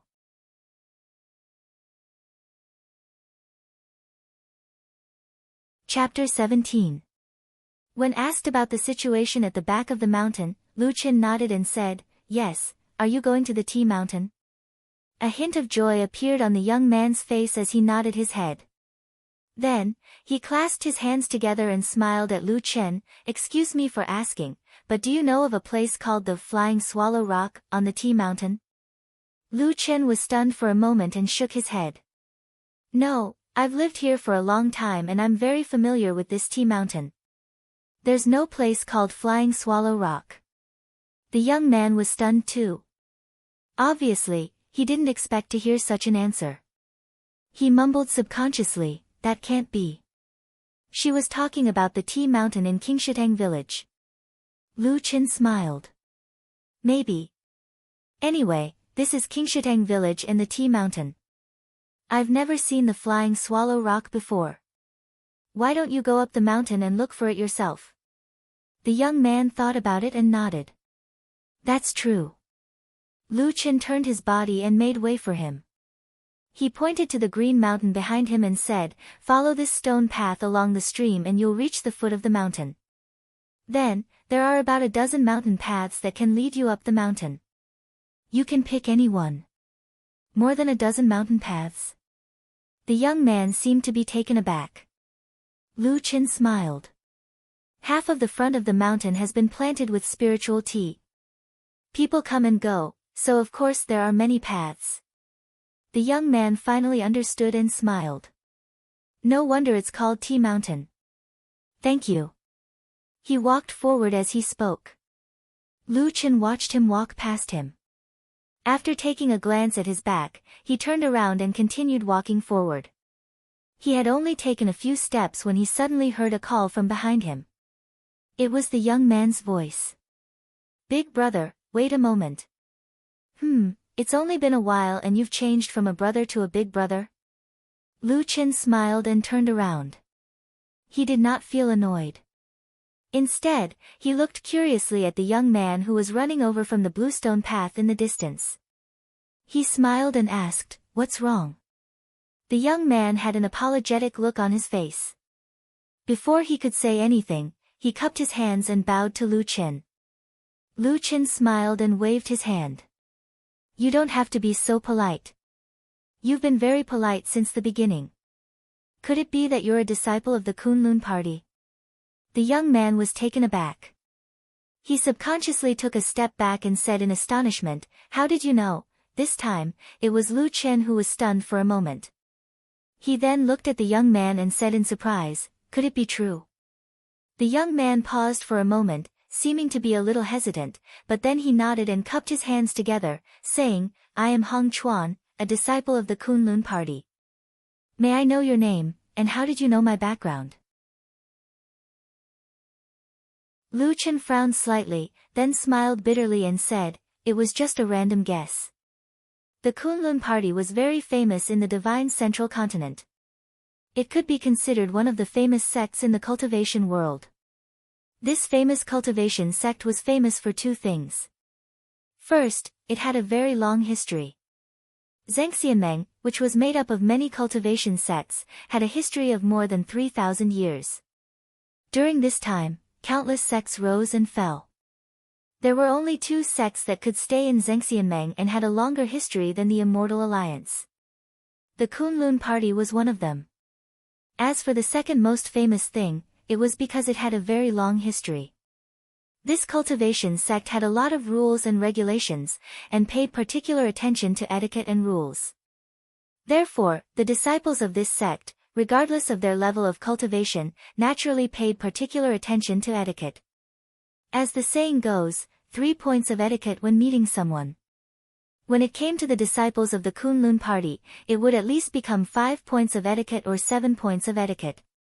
Hong Chuan seemed to have some self-awareness of his own sect's characteristics.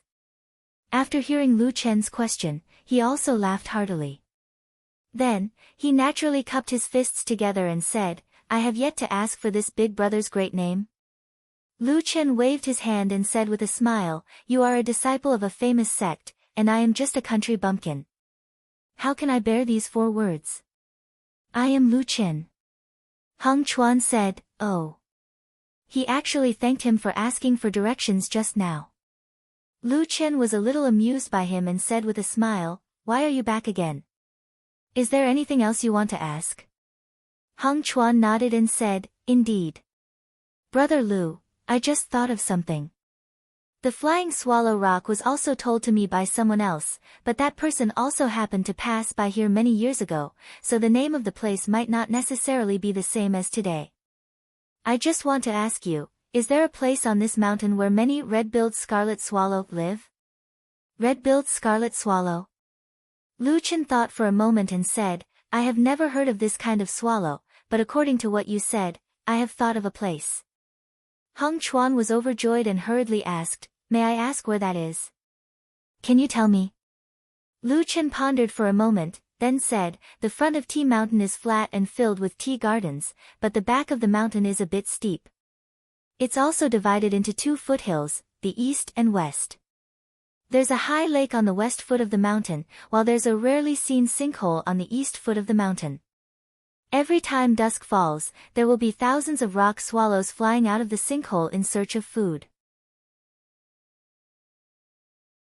Speaking up to here, Lu Chen paused and said, That place is probably a little similar to what you said, but the local villagers call that place, Ghost Crying Cave. I have never heard of anyone talking about the flying swallow rock. At this time, Hung Chuan's face was already full of joy. He nodded repeatedly and bowed deeply to Lu Chen, saying, Thank you for your guidance, big brother Lu. I can't thank you enough. He thanked Lu Chen again after he finished speaking, then turned around and strode away. Lu Chen smiled and watched Hung Chuan stride in the direction of Tea Mountain. After pondering for a moment, he turned back and walked into the depths of the village. Not long after, he returned to the small tavern. At this moment, the doors and windows of the small tavern were already open. Obviously, it was open for business. However, Lu Chen glanced inside and found that the tavern was empty. There was not a single customer. Obviously, business was slow. He smiled and stepped in. At this moment, Old Ma was sitting behind the counter. His eyes were dull and he seemed to be in a daze. When he heard the footsteps, he hurriedly stood up and showed a trace of joy on his face. He opened his mouth and said, Guest, please sit. What would you like to drink? Before he could say the word, wine, he saw Lu Chen's face appear in front of him. Old Ma's face immediately sank. He snorted and said, Sit anywhere. Lu Chen laughed and said, You are so unreasonable. Am I not a guest? It's fine if you don't entertain me, but you won't even give me a smile? Old Ma sneered and said, If you are willing to pay the bill, I will smile for you all day long.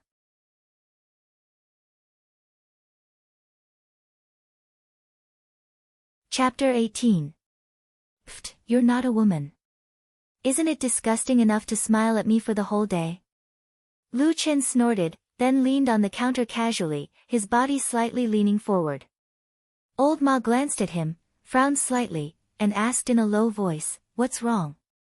Lu Chen lowered his voice and whispered a few words. Even in the quiet tavern, his voice could not be heard clearly. Perhaps only Old Ma, who was closest to him, could hear it clearly. As Old Ma listened, his face suddenly darkened. He slowly straightened his body, and after a moment of silence, looked at Lu Chen again, and said, Are you sure? Lu Chen said indifferently, I've seen everything that happened in there back then. Old Ma nodded, and then asked in a low voice, What's the level of the secret code? Lu Chen frowned, and after a moment of silence, he said, This is a strange place. The secret code only has 1 tree and 2 leaves. At most, it's the position of commander in the evil cult. Old Ma's expression relaxed slightly, and he pondered, It seems that they're not looking for you. Maybe there's also a demon from the 3 realms divine cult here, and they're here to summon them. Lu Qin snorted, and said, "That's too much of a coincidence." Old Ma nodded, and said, "I understand. I'll find out more about it, don't worry." "But didn't the Thousand Autumns sect just kill a demon from the evil cult? Maybe the evil cult demons are here for that." Lu Qin shrugged, and said, "I hope so. Anyway, you keep an eye on this matter." Old Ma said, "Don't worry." Lu Qin stood up and prepared to leave, but before he took a step, he suddenly stopped, and then turned to Old Ma, and said, "There's another thing, help me check it out." Old Ma said, "What?" Lu Qin said, "There seems to be a new young scholar on the other side of the stream. His appearance is handsome, and his drawing skill is good. I have never seen him before. Find out who that man is." Old Ma replied with an, "Oh," and said, "Got it. It's just a small matter." The sky was dark, and the night was quiet. Another night came, and the small mountain village fell into a deep sleep again. It was especially quiet under the cover of darkness. Lu Qin was lying on the bed in his straw hut. The room was pitch black. He closed his eyes, but he couldn't sleep. When people were quiet, they would unintentionally or unintentionally think of some past events. Those thoughts were not completely controlled by people, so even if it was something that they did not want to recall, they would still inadvertently recall it. It wasn't a dream, but when he closed his eyes, it felt like a nightmare that was hard to wake up from. There were mournful shouts, angry screams, ice-cold swordlight, and terrifying pain.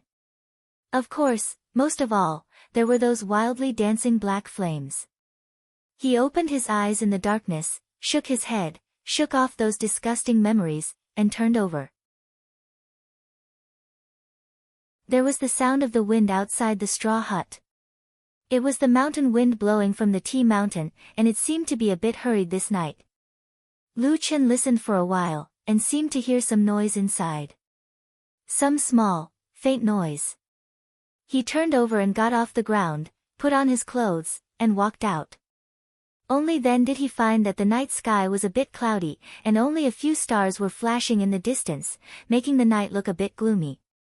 The mountain wind whistled past, bringing with it a bit of coldness. Lu Qin turned around and saw the shadows on the mountain peak twisting. It was pitch black, and there was a constant rustling sound, mixed with the wind, drifting over. There was no fear or surprise on Lu Qin's face. He just stared at the mountain peak for a while, and then his gaze moved up, looking at the top of the tea mountain.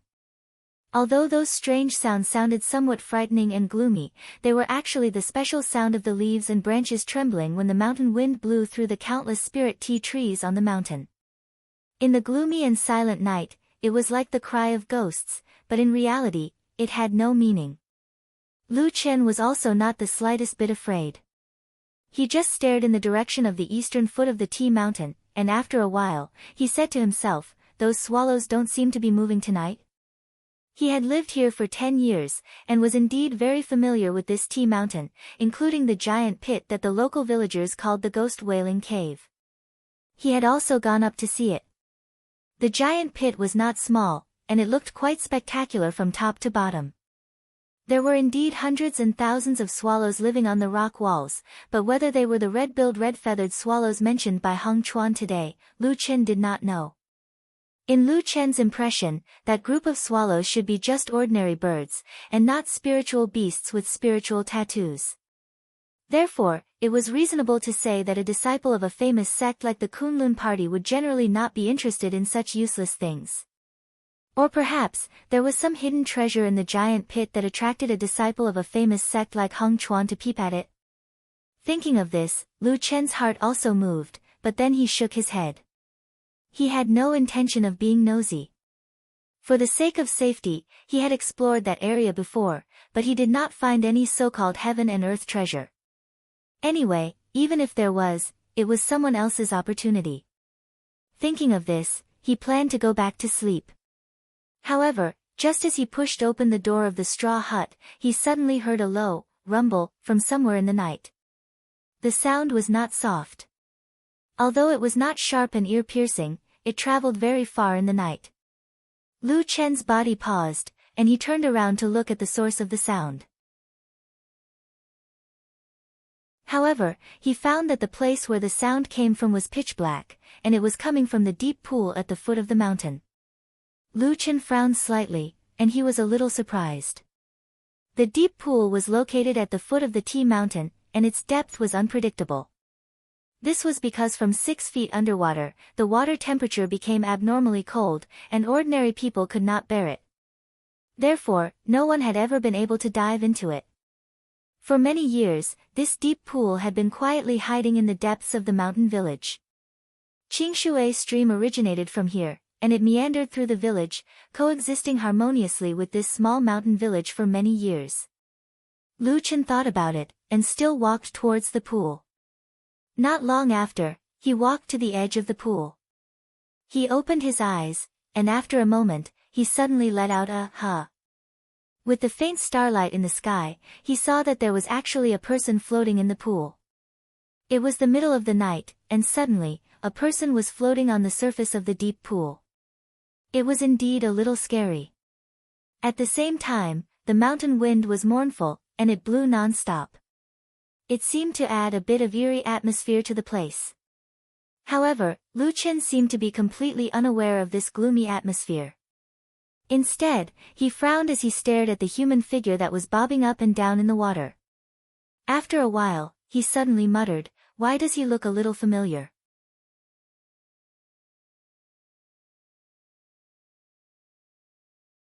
Chapter 19. In other words, you didn't sleep in the middle of the night, and when you woke up to feel the cold wind and listen to ghosts, you saw and saved a Kunlun party disciple who was almost drowned in the pool. In the tavern, Old Ma looked at Lu Chen with an unfriendly expression and said unhappily. The morning light shone through the tavern's window and fell on Lu Chen's face. He thought for a moment and nodded, "That's about it." Old Ma spat and sneered, "Do you know your identity? Especially when you just found someone in the village engraved the devil sect's secret mark. Damn it! Can't you be a little more honest?" Speaking up to hear, he suddenly froze and then looked up and down at Lu Chen, a trace of suspicion on his face. "Could it be, you thought of Lord Tianlan, so, of course not, who has the time to care about that damn old man?" Lu Chen said with a smile, "It's a human life after all." Old Ma sneered and said, "Bullshit, don't pretend in front of me. Tell me, why didn't you just let that idiot drown and be done with it?" Lu Chen coughed dryly and then said with a sigh, "Old Ma, you've been very vicious recently. Why do you want people to die so easily? I think it's a sign that your yin and yang are out of balance and your qi is not in harmony. How about this, you bring me 3 spirit stones and I'll help you talk to Miss Ding Dang and let her treat you." Old Ma flew into a rage and shouted, "Nonsense. Ding Dang only needs 2 spirit stones a night and you actually want to cheat me." Lu Chen was shocked and stood up to look at Old Ma and said, "Damn it. How do you know so clearly?" Old Ma's chubby face turned slightly red and then he regained his composure. After a snort, he poured himself a cup of wine and drank it. Then he said lightly, "I don't know what's going on in this village." Lu Chen looked at him suspiciously and said, "But why do I feel that there's something strange about you? Blame your head." Old Ma reprimanded him and then decisively changed the topic, saying, "About that evil cult's secret record, I have swept through the village once. The old people should not be a problem. Among the newcomers recently, there are about 3 or 4 people who are a little suspicious. I will keep a close eye on them." Lu Chen nodded and said, "Then keep an eye on them. Tell me if there's anything." Old Ma continued, "As for the young man on the other side of the stream you mentioned yesterday, I've looked into him. His name is Li Ji, and he's not affiliated with any sect. He's a mortal who yearns for the path of cultivation. He's probably here to try his luck and see if he can enter the 1,000-year clan and find an opportunity." Lu Chen replied with a and didn't say anything else. This kind of background was the most common. 9 out of 10 newcomers who came to Qingshitang village in a year had this kind of mindset. Old Ma continued, "Li Ji indeed has a good appearance. Not long after he came to this village, he has already gained the favor of many people in the village. In addition, his painting skills are excellent, and he often paints on the west bank. His paintings are all lifelike, and most of them add a bit of charm, so he has gained the favor of the women in the village. Lu Chen thought for a while, then smiled and said, "This village has been lifeless for a long time, no wonder those women were tempted when they saw such a flirtatious and handsome man." Old Ma snorted, looking unconcerned, then added, "Oh yes, this Li Ji is also a newcomer. I mentioned that there are 3 or 4 people who are suspicious of the evil cult, and he is one of them." Lu Chen's brows immediately furrowed, as if he thought of something, and his face instantly darkened. After leaving the tavern, Lu Chen walked along the Qingshui Creek towards his grass hut at the foot of the mountain. Along the way, he saw the clear and slow flow of the Qingshui Creek, the green bamboo and peach blossoms reflected in the water, creating a beautiful scenery.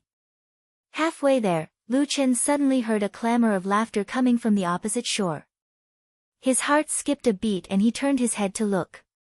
Sure enough, he saw 3 or 4 women standing on the western shore, covering their mouths as they chatted and laughed. In front of them was the handsome and outstanding Li Ji, who was smiling as he put away his brush and wooden board. Suddenly, there were footsteps behind him, sounding somewhat familiar. Lu Chen slightly tilted his head to look, only to see a familiar figure walking past him, walking towards the stone bridge on the creek. Her figure was graceful, and her hair was like the clouds. It was Ding Dang. The woman looked at the other side, lightly lifting her skirt as she walked over, but did not notice Lu Chen, who was standing not far away. Lu Chen looked at her back, then looked at Li Ji, who was chatting cheerfully with the women on the other side, slightly shook his head, then turned and walked into the distance. Not long after, he saw the shadow of the grass hut at the foot of the mountain. There were many residents in Qingshui village today, but there was only one grass hut built at the foot of T Mountain. As for the reason, it was actually very simple. It was because when the mountain wind blew at night, there would often be a sharp, ghostly wailing sound. It was extremely terrifying. Thus, in the past few years, Lu Chen lived alone in peace, other than being a little noisy at night. Walking to the door of the grass hut, Lu Chen first looked around, and after confirming that there was nothing strange, he then pushed the door open and walked in. In the grass hut that could not be considered too big, there was a person lying on the bed. It was the Kunlun party disciple, Hong Chuan, whom he met yesterday. At this moment, Hong Chuan was lying on the bed with his eyes tightly shut, but his chest rose and fell rhythmically. It did not seem like he was seriously injured, it seemed like he was still in a dream. Lu Chen smiled. He had no intention of waking Hong Chuan up, he just randomly pulled a stool over, and sat by the door. Then, he looked outside the door at the scenery of the mountain village in the distance. He did not say a word, his eyes flashing slightly. It seemed like he was thinking about something. His patience was surprisingly good. Even if Hong Chuan did not wake up, Lu Chen still did not show any signs of anxiousness. It seemed like to him, as long as he was willing, it did not matter even if he waited for 3 days and 3 nights. However, of course, things would not be so exaggerated. It was probably not noon. After the sun had risen and shone on Qingshui village, Hong Chuan's body moved slightly, and he woke up from his dream. He seemed to open his eyes with some difficulty, and then looked around with a trace of confusion. Suddenly, his body shook, and he turned over and sat up, then looked around with a shocked expression, and very soon, he saw Lu Chen sitting by the other side of the door of the straw hut. Lu Chen looked at him, and said with a smile, "You're awake." When Hong Chuan saw Lu Chen, he was also shocked, and then said, "Brother Lu, why is it you?" As he spoke, he looked at the straw hut that he was in, and could not help but ask again, "Where am I?" Lu Chen said, "This is where I live. It is a straw hut at the foot of T Mountain. My house is simple, Brother Hong, I am sorry to let you suffer." Hong Chuan immediately shook his head, and then a strange expression appeared on his face. He said, Why am I here?" Lu Chen did not hide anything. He told everything he saw last night, as well as how he found Hong Chuan in the pool and saved him.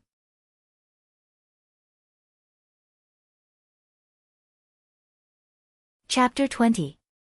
Hong Chuan's expression changed several times. In the end, he let out a long sigh and said, "I didn't expect it to be like this. Thank you, Brother Lu, for saving my life." Lu Chen grinned and waved his hand to show that it was not worth mentioning. Then he said, "By the way, Brother Hong, I remember that when you left yesterday, you were clearly going to the Wailing Ghost Cave, right? Why did you suddenly faint and fall into the pool in the middle of the night?" Hong Chuan hesitated for a moment, then he shook his head and smiled bitterly. "This is really a long story. Actually, after I went up the mountain yesterday, I did plan to go to the cave. Who knew, then, he did not hide it from Lu Chen, or perhaps because Lu Chen had saved his life, so he told Lu Chen everything that happened yesterday. It turned out that after Hong Chuan went up the tea mountain yesterday, because it was his first time coming to this mountain, and the front mountain was planted with spirit tea trees everywhere, densely crisscrossing, even the mountain path on the mountain was like a maze. If people who were not familiar with the terrain walked on the mountain, it was really easy to get lost. Hong Chuan was like this. In the beginning, he just randomly picked a mountain path to walk up the mountain. Anyway, he just kept walking towards the top. Who knew that after walking halfway up the mountain, he began to feel that something was wrong. There were always several forks in front of him, and some of the mountain paths that he had chosen seemed to extend to the top of the mountain, but as he walked, the direction changed. He didn't go to the east, but to the west. As a result, Hong Chuan was a little anxious, and quickly turned back to walk again. Who knew that the more busy he was, the more wrong this path became, and the sky also darkened at this time. After the sky turned dark, the tea mountain was gloomy and dim, even identifying the road was very difficult. Although Hong Chuan carried a torch with him to light up the mountain wind was too strong, and the fire could not illuminate too far. He walked further and further, and then at a certain moment, he suddenly found that a lake on the mountain appeared in front of him. Hearing this, Lu Chen also laughed and shook his head, saying, "So, you went to the Dragon Lake by mistake." "Dragon Lake?" Hong Chuan asked curiously. Lu Chen nodded and said, "That's right, the name of the place has been passed down by the villagers since ancient times. The lake on the mountain is called the Dragon Lake, and the pool at the foot of the mountain is called the Dragon Pond. It is said that in ancient times, there was a dragon living here, and that the water on the mountain and at the foot of the mountain are connected. Of course, whether it's true or not depends on whether you believe it or not." As he spoke, Lu Chen laughed. Hong Chuan also smiled. Such far-fetched names were a common sight in the divine central continent. There were at least 7,000 or 8,000 places in the world named after dragons. Dragon Mountains, Dragon Seas, Dragon Lakes, Dragon Veins, Dragon Hills, Dragon Fields, and so on could be seen and heard everywhere. Especially in remote and desolate areas, they were the most popular. Moreover, the natives of almost every place could tell you a magical and distant legend. Perhaps it was because in ancient times, the divine dragons who could ride the clouds and ride the mist had left an indelible magical impression in people's minds. However, anyone with a bit of knowledge would mostly dismiss these names with a laugh. As for the reason, it was very simple. Even if the ancient divine dragons did descend to the human world, even if all the dragons worked hard to live in those legends, they could only play less than 1% of the roles in those stories. Humans were too passionate, and there were too many legends. There were not enough divine dragons. Hong Chuan was born in a famous sect with a long history like the Kunlun party, so he naturally had this bit of experience and knowledge. He looked at Lu Chen and smiled. But then Lu Chen frowned and said, "So, you went to the Dragon Lake on Shilu Mountain. How did you end up in this pool at the foot of the mountain?" Hong Chuan shook his head and said, "That's the strange part. When I saw the lake last night, I knew I had gone the wrong way after all. I was a little depressed, but it was already late and I might not be able to find my way back. So, I decided to spend the night by the lake and prepare to go to Fian Rock tomorrow." At this point, he paused and then remembered something. He smiled apologetically at Lu Chen and said, The Fian Rock I was talking about is that sinkhole. Please forgive me, Brother Lu. I'm used to saying it and can't change it." Lu Chen laughed and said, "You don't have to be so polite. I know. You can continue." Hong Chuan said, "Well, then I found a place by the lake to shelter from the wind and planned to spend the night. Who knew that in the middle of the night, when I was sleepy, I suddenly heard a strange sound from the dragon lake. It woke me up. Then, I saw the originally calm lake suddenly boil. A moment later, a strange fish suddenly jumped out of the water. The water splashed down and silver light shone in all directions. It was as if it really was the legendary carp transforming into a dragon. Even the usually calm Lu Chen was shocked at this moment. He said in surprise, "What?" Hung Chuan smiled bitterly and said, This is what I saw with my own eyes last night. I didn't think of it because I heard Brother Lu mention that the lake is called the Dragon Lake." Lu Chen was also speechless for a moment. Then, he heard Hung Chuan continued, "I was also stunned at that time. Because I was too surprised, I couldn't help but stand out. As a result, I only took 2 steps forward. The strange fish in the air suddenly turned its head and looked at me. According to what Hung Chuan said, that gaze seemed to contain a very strange power. Even if he had cultivation to protect himself, he still felt dizzy. Suddenly, his vision turned black and his body fell forward. In Hung Chuan's last memory, he only remembered that he staggered and fell into the lake. A cold wave of water drowned him. As for what happened after that, he had no memory. When he woke up, he was in this hut. After listening to Hung Chuan's words, Lu Chen didn't speak for a moment. He frowned and seemed to be thinking about something. After Hung Chuan glanced at him, he asked tentatively, "Brother Lu, from what you said just now, you saved me from the lake at the foot of the mountain?" Lu Chen nodded and said, "Yes, when I came out in the middle of the night, I happened to see some movement in the lake. In the end, I found you floating on the water. Otherwise, I really wouldn't have gone to the Dragon Lake to save you." Halfway through his words, he was suddenly startled and said, Could it be that the legend is actually true? The Dragon Lake on the mountain and the Dragon Lake at the foot of the mountain are actually connected by a secret water channel?"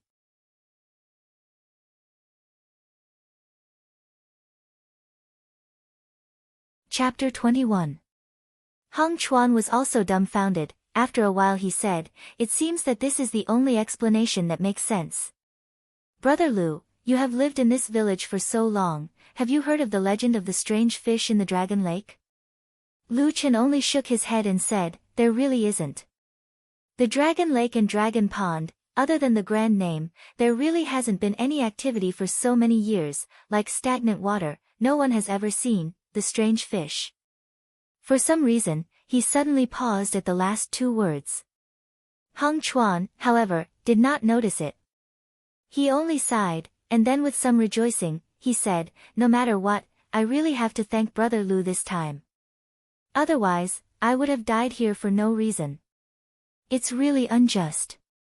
Lu Chen laughed and said, "It's just a small effort, Brother Hung don't need to take it to heart." "Right, what are your plans after this? Are you going to continue to explore the Dragon Lake?" Hung Chuan pondered for a moment, shook his head and said, "The big fish in the Dragon Lake is quite strange. With my current skills, I'm afraid I still can't subdue it. I won't go and provoke it for now.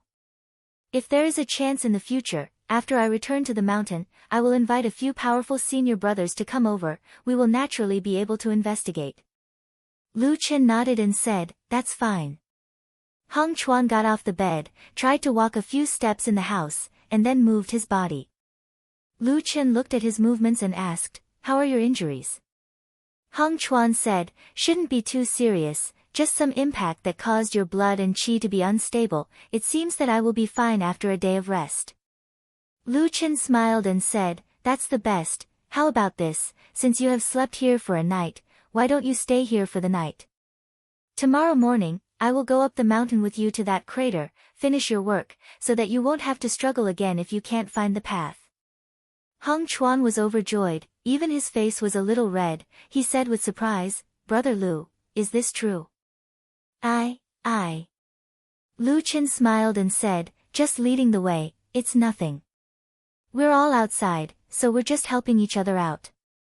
Hung Chuan bowed to the ground with a sincere look on his face. He looked at Lu Chen and said, "Brother Lu is really a kind person. I can't thank you enough." The disciples of the Kunlun party were known for being well-educated and well-mannered. Receiving Lu Chen's kindness, Heng Chuan's heart was immediately filled with gratitude. Not only did he desperately express his gratitude, he also insisted on giving something to Lu Chen to express his gratitude. Lu Chen just smiled and declined, saying that it was a small matter, but Heng Chuan was serious. Then, from him, Lu Chen found out that no one was willing to talk to this disciple before Lu Chen, especially after they arrived at Qingshitang village. Everyone seemed to be disgusted and guarded against him, avoiding him like the plague.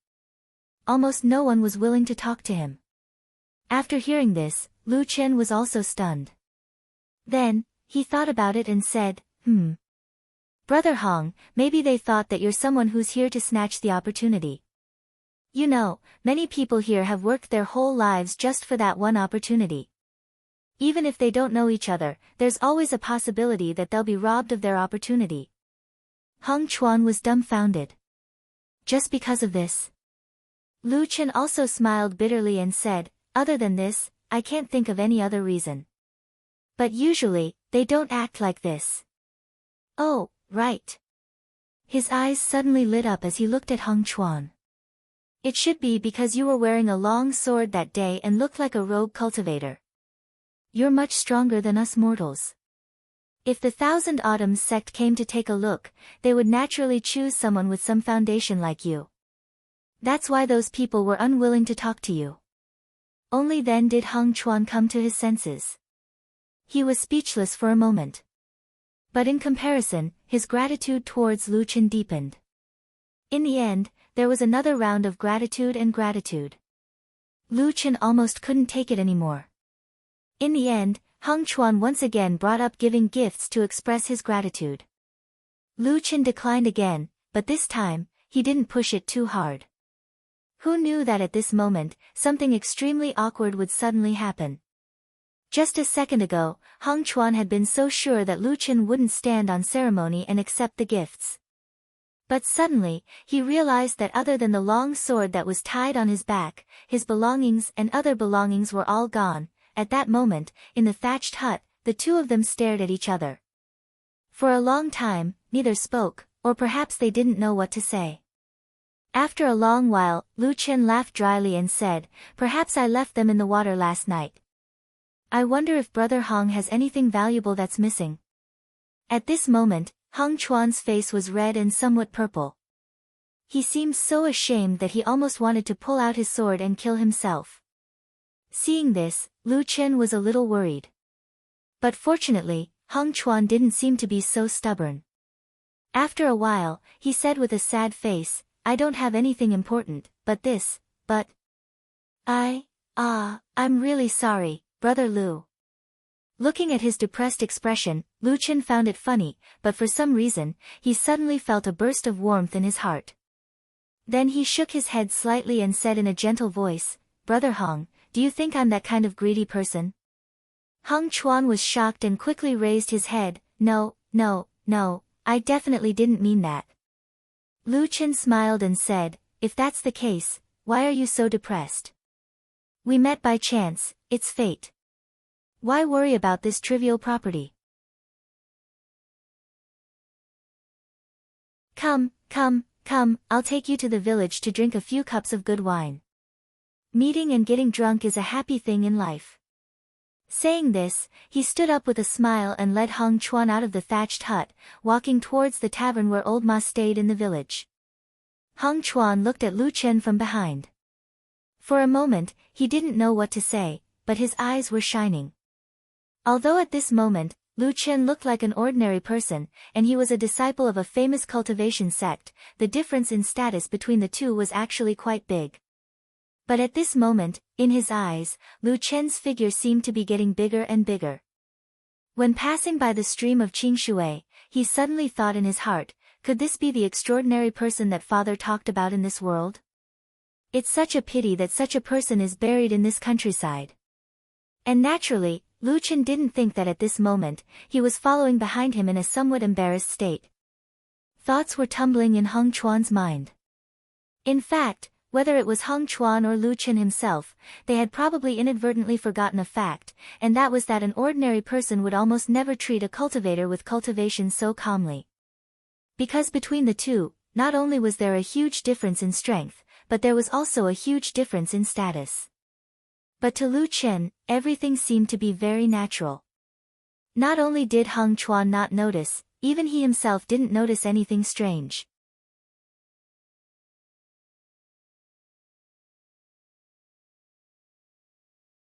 Chapter 22. Lu Chen took Hung Chuan into the tavern and found that the business of the tavern was good today. Several tables were filled with guests. Old Ma sat behind the counter with a smile on his face. He seemed to be in a good mood. Lu Chen walked over and greeted Old Ma with a smile. Then he asked for a pot of wine and sat down with Hung Chuan at the table next to him. The two drank and chatted. They were very congenial and regretted not meeting each other earlier. It didn't take long for them to finish the pot of wine. Lu Chen stood up with a smile and said to Hung Chuan, "You sit for a moment, I'll go get another pot." Hung Chuan was about to decline, but Lu Chen had already left with a smile. Hung Chuan had to sit down again. Lu Chen walked all the way to the counter, patted the table and said with a smile, "Another pot of wine, boss." Old Ma sat behind the counter and said with a smile, "Please wait a moment, I'll get it for you after I finish this bill." Lu Chen nodded and said, "Okay." He leaned against the counter and waited. He first glanced at the guests who were drinking in the tavern, and then casually glanced inside the counter. He saw Old Ma with his head down, writing on a piece of paper with a pen.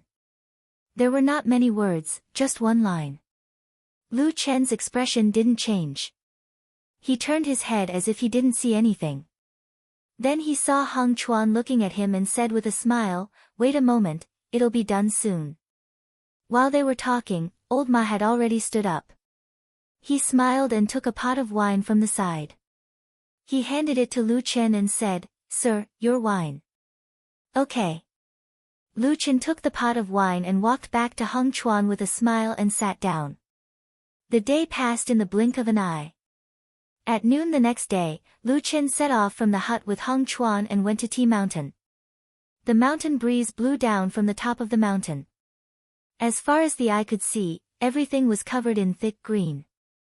Furthermore, the wind carried with it a refreshing fragrance that made one's heart feel at ease. This must be the unique smell of the spirit tea. The two of them walked on the mountain road one after the other. Looking at the almost omnipresent spiritual tea trees on both sides of the road, Hung Chuan couldn't help but sigh. "I didn't expect the spiritual energy here to be so good. It can grow so many spiritual tea trees." Lu Chen was walking in front. When he heard this, he turned around and said with a smile, "These are just the most common spiritual teas. I'm sure your Kunlun party wouldn't care about these." Hung Chuan laughed and said, "Because my sect has been established for a long time, we do have a lot of good things. This tea is also a little famous. If fate allows it, I will bring some for Brother Lu." Lu Chen smiled and said, "That's not bad." The two of them talked as they walked. Hung Chuan followed behind Lu Chen and found that Lu Chen seemed to be walking casually, but when it came to some forks, he almost never hesitated. Every time, he would immediately choose one of the paths. It seemed that he was very familiar with the mountain road. After walking like this for more than 2 hours, the two of them reached the top of Tea Mountain. Hung Chuan looked around and found that he was at the back of Tea Mountain at the moment. For a moment, he also felt a little emotional. He smiled and said to Lu Chen, "Fortunately, Brother Lu is leading the way. Otherwise, I would really be in trouble." Lu Chen waved his hand and said, "Last time, it was because it was late at night and dark, so you couldn't see the path clearly. If it was daytime, you might not get lost. Oh, the ghost weeping cave is over there. Let's go." The two of them continued to walk along the mountain road to the east of the mountain. When they arrived at the back of the mountain, there were not many intertwining mountain roads like in the front of the mountain. Most of the time, there was only one road. Sometimes, they couldn't even find the road and had to climb for a while to pass. However, both of them were agile people. This mountain road was not difficult for them. So after walking for about half an hour, Lu Chen suddenly stopped and then pointed to a place in front of him. He said to Heng Chuan, "It's there." Heng Chuan's spirit was lifted. He hurriedly took a few steps forward and looked ahead. He saw that in the front of the mountain, there was suddenly a big hole with a radius of more than 300 feet on the flat ground. He walked forward for a while and came to the entrance of the cave full of rocks and plants. Looking down, he saw that the bottom was actually very deep. With a rough look, it was at least 100 feet high. The surrounding cliff rock walls were extremely steep. Some pine vines and small trees grew tenaciously between the rocks, adding some vitality to this sky cavern. On the opposite rock wall further away, a stream of water flowed out from somewhere on the rock wall and suddenly fell down, forming a slender waterfall in midair. It flew straight down and fell into the bottom of the sky cavern. The mountain wind blew over, as if carrying a little moist air from there. The entire sky cavern looked quite imposing, making people feel awe. They couldn't help but sigh at the mysterious and magical nature. Heng Chuan also looked very amazed. After watching for a while, he couldn't help but say to Lu Chen, "There is such a scenery here. It is really rare." Lu Chen smiled and said, "When I first came here, the feeling was similar to you." He walked a few steps forward and came to the edge of the sky cavern. He looked down and said to Heng Chuan, "You look at the rock wall over there. Are there some nests embedded between the rocks? That is the nest of some swallows that live here. But whether it is the kind of swallows that you mentioned, I don't know." Heng Chuan nodded repeatedly and said, "That is good. That is good. I see the situation over there. It should be about the same. Now I only need to wait for these swallows to fly out to look for food. Then I will catch some more and it will be considered as completing the task that the others entrusted to me." Lu Chen said, "These swallows probably came out at dusk. I see that it is still early. Let's wait here for a while more." Heng Chuan agreed and then looked at Lu Chen. He revealed a sincere look and said, "Lu Xiong, this time you really helped me a lot. I am very grateful." Lu Chen only smiled and waved his hand to indicate that he need not be so courteous. Both of them sat on the mountain and chatted. Unknowingly, the sun was setting in the west. It was getting late. Dusk seemed to be approaching. At the same time, a strange noise was heard from below the sky cavern. It seemed that a commotion was coming over. Heng Chuan's eyes lit up. He stood up and reached into his bosom. He took out a cloth that looked very thin but full of holes. Lu Chen glanced at it. He felt that it looked like a fisherman's net. Heng Chuan turned to Lu Chen and said, "Fortunately I was careful and tied this treasure tightly to my body. Otherwise, even if we found this place, with so many agile swallows, it would be difficult for us to catch them." "Oh." Lu Chen was interested. It sounded like the strange net in Heng Chuan's hands was quite capable. He retreated to the side and observed carefully. Heng Chuan did not avoid him. He held the strange net and walked to the edge of the sky cavern. He looked down and waited silently.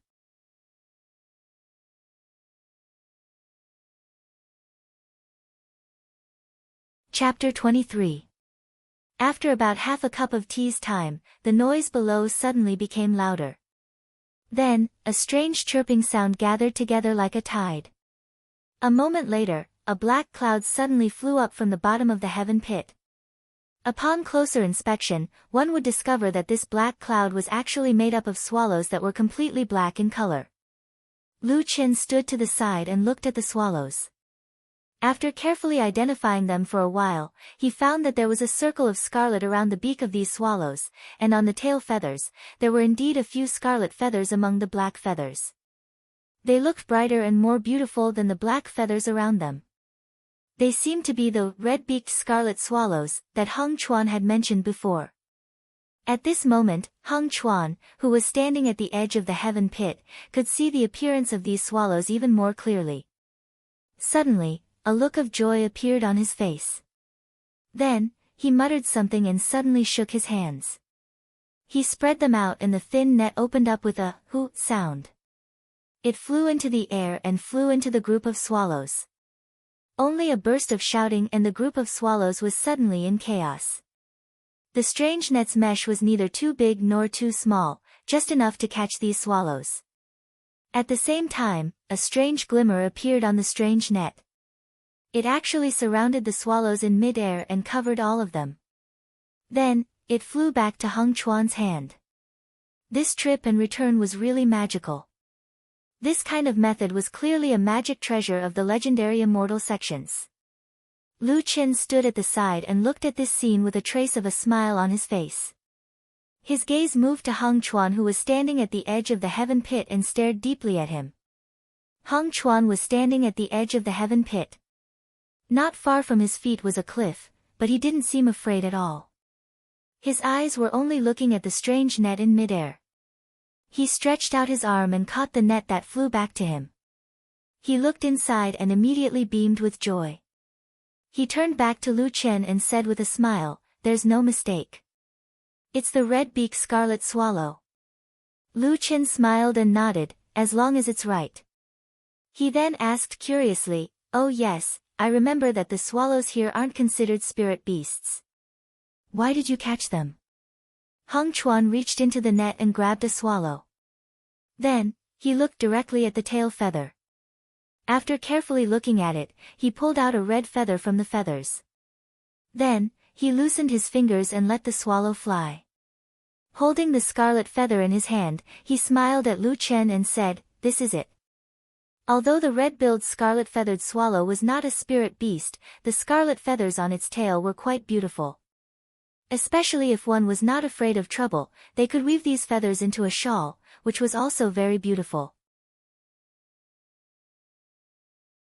There's a senior in my sect who likes this thing, so I specifically found this place to search for Chi-Yu as a token of filial piety to her. I see. Lu Chen suddenly understood. He thought to himself, no wonder Hung Chuan is so interested in these inconspicuous swallows. It turns out that it's all for the sake of flattery. It's all out of filial piety.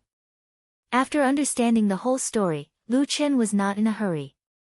He simply found a rock on the side and sat down, watching Hung Chuan use the strange net to catch these swallows. The strange net was very strange, but it was quite useful. Every time Hung Chuan used it, he almost never missed, so he quickly caught a lot of swallows. However, in the process, Lu Chen quickly discovered that Hung Chuan's requirements for the scarlet feather were quite high. He almost didn't want the ordinary ones, the flawed ones, the ones with dim luster, or the ones with missing tail feathers. Basically, he only chose the scarlet feather that looked perfect. As a result, the speed at which he collected the scarlet feathers slowed down a lot. Every time Hung Chuan checked the tail feathers, he didn't kill them, but released the swallows. He seemed to be a kind person. Lu Chen waited for a while. Seeing that Hung Chuan had collected about a dozen beautiful scarlet feathers, he couldn't help but ask, "How many feathers do you want in total?" Hung Chuan said without hesitation, "At least 100. Lu Chen replied with an, "Oh," and said, "Take your time then." Hung Chuan turned his head and grinned at him, then turned back to catch the swallows. Just like that, they stayed on the edge of the sinkhole, and the place where the swallows looked for food seemed to be on this mountain top. A dark mass of swallows flew everywhere. After about half an hour, Hung Chuan finally almost completed the task. He counted the collected scarlet feathers again. There were a total of 98, so he smiled and said to Lu Chen, "One more net will be enough." Lu Chen smiled and nodded, and Hung Chuan stood at the edge of the sinkhole, ready to catch again. Who knew that at this time, perhaps because of the passage of time, the sky had already darkened, and many of those swallows had already returned to their nests.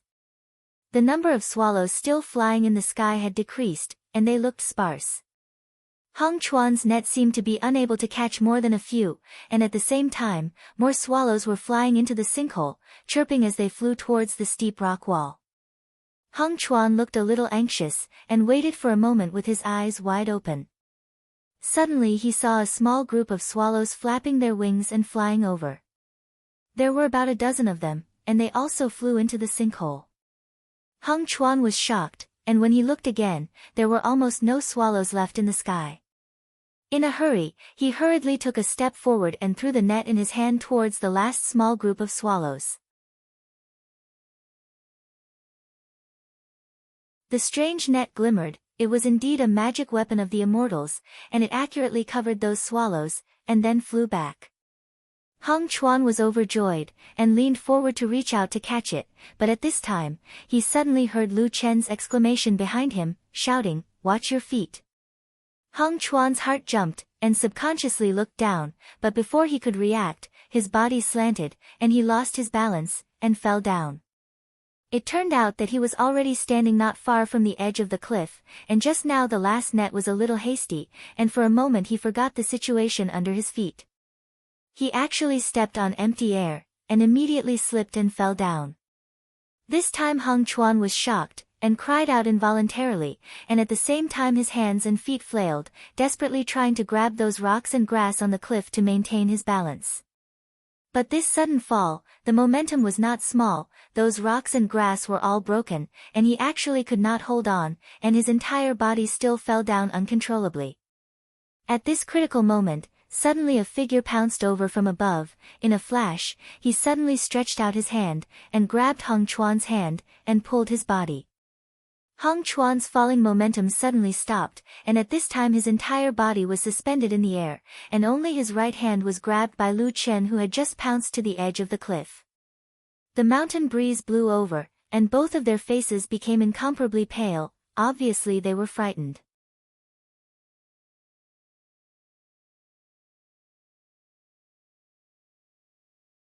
Chapter 24. Hung Chuan subconsciously looked down and saw that the bottom of the sinkhole was dark, like a bottomless abyss. If he fell in, even if he had cultivation experience, he would only end up with his body broken into pieces. At this moment, Hung Chuan felt all the hairs on his body stand on end. He raised his head to glance at Lu Chen, and his eyes were filled with pleading and panic. Compared to Hung Chuan's panic, Lu Chen seemed to be calmer. However, his expression didn't look good either. His face was even slightly distorted, probably because he used too much force. No matter who it was, using one hand to grab such a big living person, it was not an easy task. He leaned on the edge of the cliff, took a deep breath and then whispered to Hung Chuan below, "Don't move. I will pull you up." Hung Chuan's face was pale, looked like he could not even speak properly, only nodded his head. Lu Chen gritted his teeth and let out a muffled groan. He began to exert his strength to pull Hung Chuan up. Not to mention, his strength didn't seem to be weak. He actually managed to slowly pull Hung Chuan up a little. As his body slowly rose, Hung Chuan's face revealed a trace of joy, seeing that the edge of the cliff was getting closer and closer. A protruding rock was in front of him. Hung Chuan instinctively stretched out his hand to grab that rock, but at this moment, suddenly a gust of fierce mountain wind blew over. Hung Chuan's body suddenly swayed uncontrollably. Lu Chen's arm swayed a little, only felt that it was extremely strenuous for a while. He immediately panicked, growled from above, "Don't move." Hung Chuan was startled, shouted, "I didn't move, I didn't." Before he finished his words, suddenly a crashing sound was heard. The rock that he was grabbing crumbled again, falling down. Hung Chuan's body suddenly sank, and he immediately fell down. He even pulled Lu Chen with him as he fell down as well. Lu Chen was shocked. Just when he wanted to grab the rocks and trees beside him to stabilize his body, the falling force was too strong. He was also brought down, falling down the cliff. A strange crashing sound was heard. Gravel fell from the cliff everywhere. The two of them fell from the edge of the cliff. Fortunately, after the delay, they were still beside the cliff. At this critical moment, both of them desperately grabbed at the cliff, pine and cypress grass roots, protruding rocks, whatever they could grab, but they still kept sliding down, and the speed was getting faster and faster. Right. Almost in despair, Hung Chuan suddenly heard Lu Chen's shout beside him. He looked down to the right while falling, saw that on the cliff, about 5 or 6 xiangs below, there was a dark cave. Hung Chuan was not stupid. he immediately reacted. At this moment, the cave seemed to be their only chance of survival. He immediately screamed and used both his hands and feet to grab the hard cliff. His palms felt a sharp pain. He didn't know how many wounds he had made, but he didn't care about that. But because of this, his falling speed slowed. Seeing that the cave was in front of him, Hong Chuan let out a low roar, using all his strength to throw himself at the cave. There were a few trees growing near the cave. His body suddenly smashed heavily on the tree trunk, only to hear a bang sound. A tree trunk near the mouth of the cave snapped in the middle. But Hong Chuan's body suddenly shook, bounced up from the air, and fell at the cave entrance. At this critical moment, Hong Chuan's body hadn't even stabilized when he heard the whistling sound of wind. A figure also fell from the side. Hong Chuan yelled and pounced over, grabbing the falling Lu Chen with both hands. With all his might, he roared angrily, turned around, and threw his body into the cave. Woo-woo sound was ear-piercing, followed by another muffled sound. Lu Chen's body heavily fell on the stone wall of the cave entrance, accompanied by a muffled sound. He rolled on the ground twice. And Hong Chuan's body violently rotated twice, looked like he was about to fall out of the cave entrance. At that moment, under his feet was only an inch away from the cliff. Hong Chuan's face was scared white. Fortunately, the trees at the entrance of the cave that did not seem to be very thick once again saved his life. In a panic, Hong Chuan waved his arms and grabbed onto one of the tree trunks. Only a rustling sound could be heard and countless leaves fell. However, his body trembled and swayed countless times before he finally stabilized himself at the entrance of the cave. For a long time, the cave under the cliff was silent, only two people who were still in a state of shock, leaning against the stone wall of the cave entrance, panting heavily. When the two people's panting gradually calmed down, they raised their heads at the cave entrance and looked at each other. The expression on their faces looked a little strange. After a moment, Hong Chuan let out a dry laugh, stood up, and deeply bowed to Lu Chen, said, "Brother Lu, I am really sorry. I have implicated you again." Lu Chen also shook his head with a bitter smile, then immediately waved his hand and said, "Forget it, just now you also risked your life to save me once. Let's consider it a draw." Hong Chuan's face was full of regret, looking a little embarrassed, as if for a moment he did not know what to say.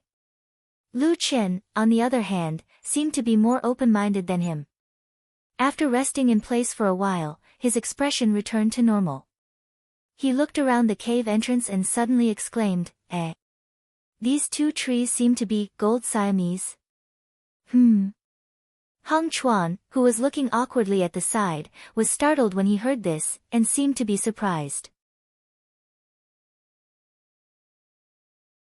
The gold thread phoebe was not an ordinary tree species. There were spiritual patterns on the tree body. It was an authentic spiritual tree. Its leaves, buds, and roots were all useful spiritual materials in the Taoist sects, but the most precious thing was the trunk of this tree. It was tough and hard. It was of great use. Hong Chuan took 2 steps forward and came to the cave entrance with the 2 trees growing. At this moment, although the sky was a little dark, there was still some light at the cave entrance. He carefully looked at the 2 trees, including the one he had smashed before, then nodded to Lu Chen and said, "Brother Lu has a good eye. These 3 are really gold thread phoebe, but it is a pity that they do not seem to be old. The trunk is a little thin, it cannot be used as a big material." Lu Chen walked over and patted the trunk of one of the gold thread phoebe trees, and said with a smile, "This is already not bad, okay. Although it is only as thick as the mouth of a bowl, this place is not a blessed enclave, or a place full of spiritual power like the spirited mountain. Just to grow like this, it would take at least 100 years. That's true."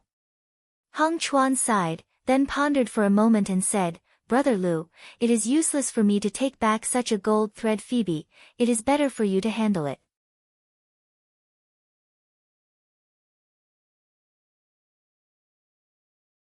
Chapter 25.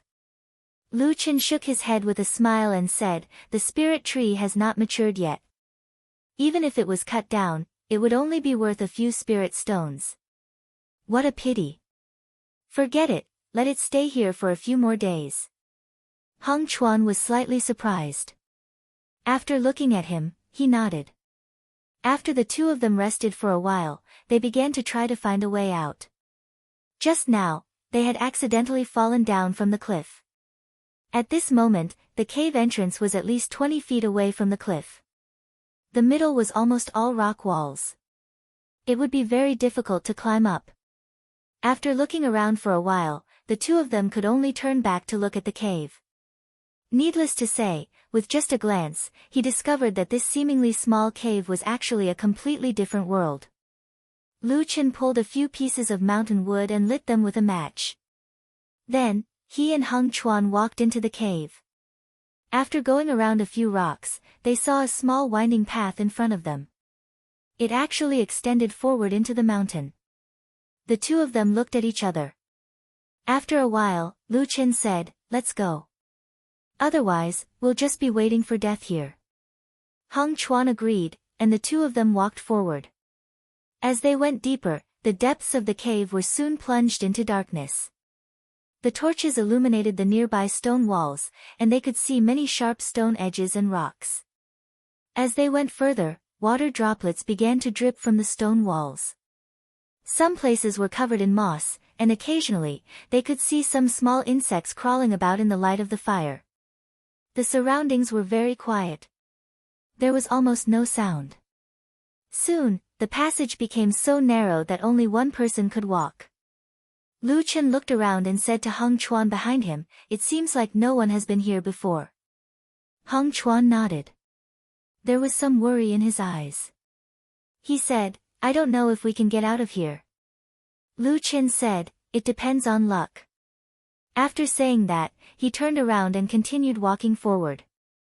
At the same time, perhaps to liven up the atmosphere and make the two more relaxed, he even said with a smile, "I remember when I was young, I often heard stories told in some tea houses and taverns. Every time there was a crisis like this, the bad guys would be unlucky, while the good guys would turn misfortune into fortune, or even gain fortune from misfortune. For example, they would suddenly see some immortal's cave, or obtain some peerless opportunity." Ha! Heng Chuan's face was originally solemn and serious. However, after hearing these words, he could not help but laugh. He shook his head and said with a smile, "Now that you mention it, it seems to be true." After a pause, he smiled and said, "I just don't know if we're the good guys or the bad guys." Lu Chen smiled and said, "Yeah, who knows? In life, it was easy to say good guys and bad guys, but in fact, it was not necessarily that easy to distinguish." And at this moment, in this sky cavern in the wilderness, in terms of luck alone, the good or bad of Lu Chen and Heng Chuan did not seem to be very clear. They walked for a long distance. They felt that they had walked in this strange and natural mountain path for a long time, but they actually did not reach the end. During this process, they were quite lucky that they didn't encounter any accidents. But similarly, there weren't any immortals' abodes, peerless Tao techniques, divine ability manuals, or powerful fortuitous encounters that suddenly fell from the sky in front of them. From this point, it seemed that these two people were neither good nor bad. "I think I'm a good guy," Heng Chuan, who was walking at the back, said with some difficulty and panting. After walking in this dark and narrow mountain path for a long time, he still felt a little tired. Moreover, the surrounding was too dark and too quiet, which always made people feel a little strange. Therefore, he wanted to talk to Lu Chen. "You see, after walking for so long, nothing happened to us, so it must be okay." The torch in Lu Chen's hand was almost burned out. He looked at the last bit of burning flame with some worry and said at the same time, "Is that so?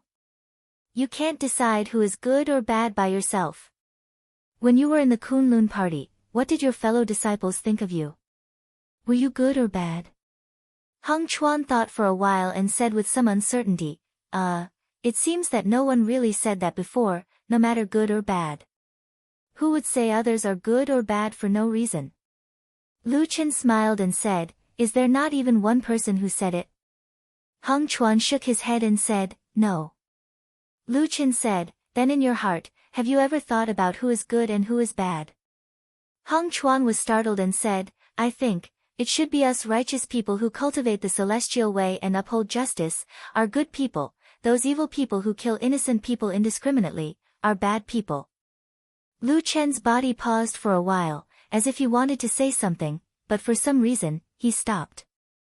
Hong Chuan followed behind him, seeing him stop, he also stopped behind him and said, "Brother Lu, what's wrong?" Lu Chen turned around and looked at Hong Chuan. When he opened his mouth and seemed to want to say something, suddenly, the two people's eyes suddenly darkened. The torch had burned to the end, the last bit of flame was also extinguished. The cave in the belly of the mountain was suddenly plunged into darkness. Both of them fell silent.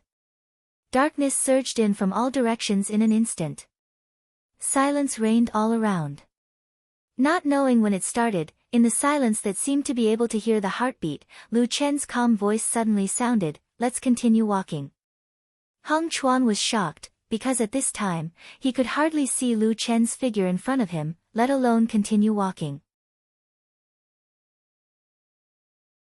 He couldn't help but ask, "It's so dark, can you see the road? If only there was a torch." Lu Chen slowly turned around, walked forward and said, "Let's go." Hong Chuan hesitated for a moment, but still slowly groped his way forward. But in that instant, he seemed to suddenly see a blurry figure in front of him in the darkness, it seemed to be Lu Chen's back. The strange thing was, when he saw Lu Chen walking, that posture was still the same as before, one of his hands was still holding the torch, as if there was still light guiding him forward. But it was clearly dark all around, there was not the slightest bit of light. That blurry figure was still walking forward, his hand was still held, as if there was really a fire burning. Silently burning, even the fire seemed to be black flames. In the legends, whenever such a situation was encountered, there would often be a major event, or a fortuitous encounter, or an encounter with a hermit expert, or a rare treasure. In short, the critical moment to test whether a person really had great luck to become the main character of fate had arrived.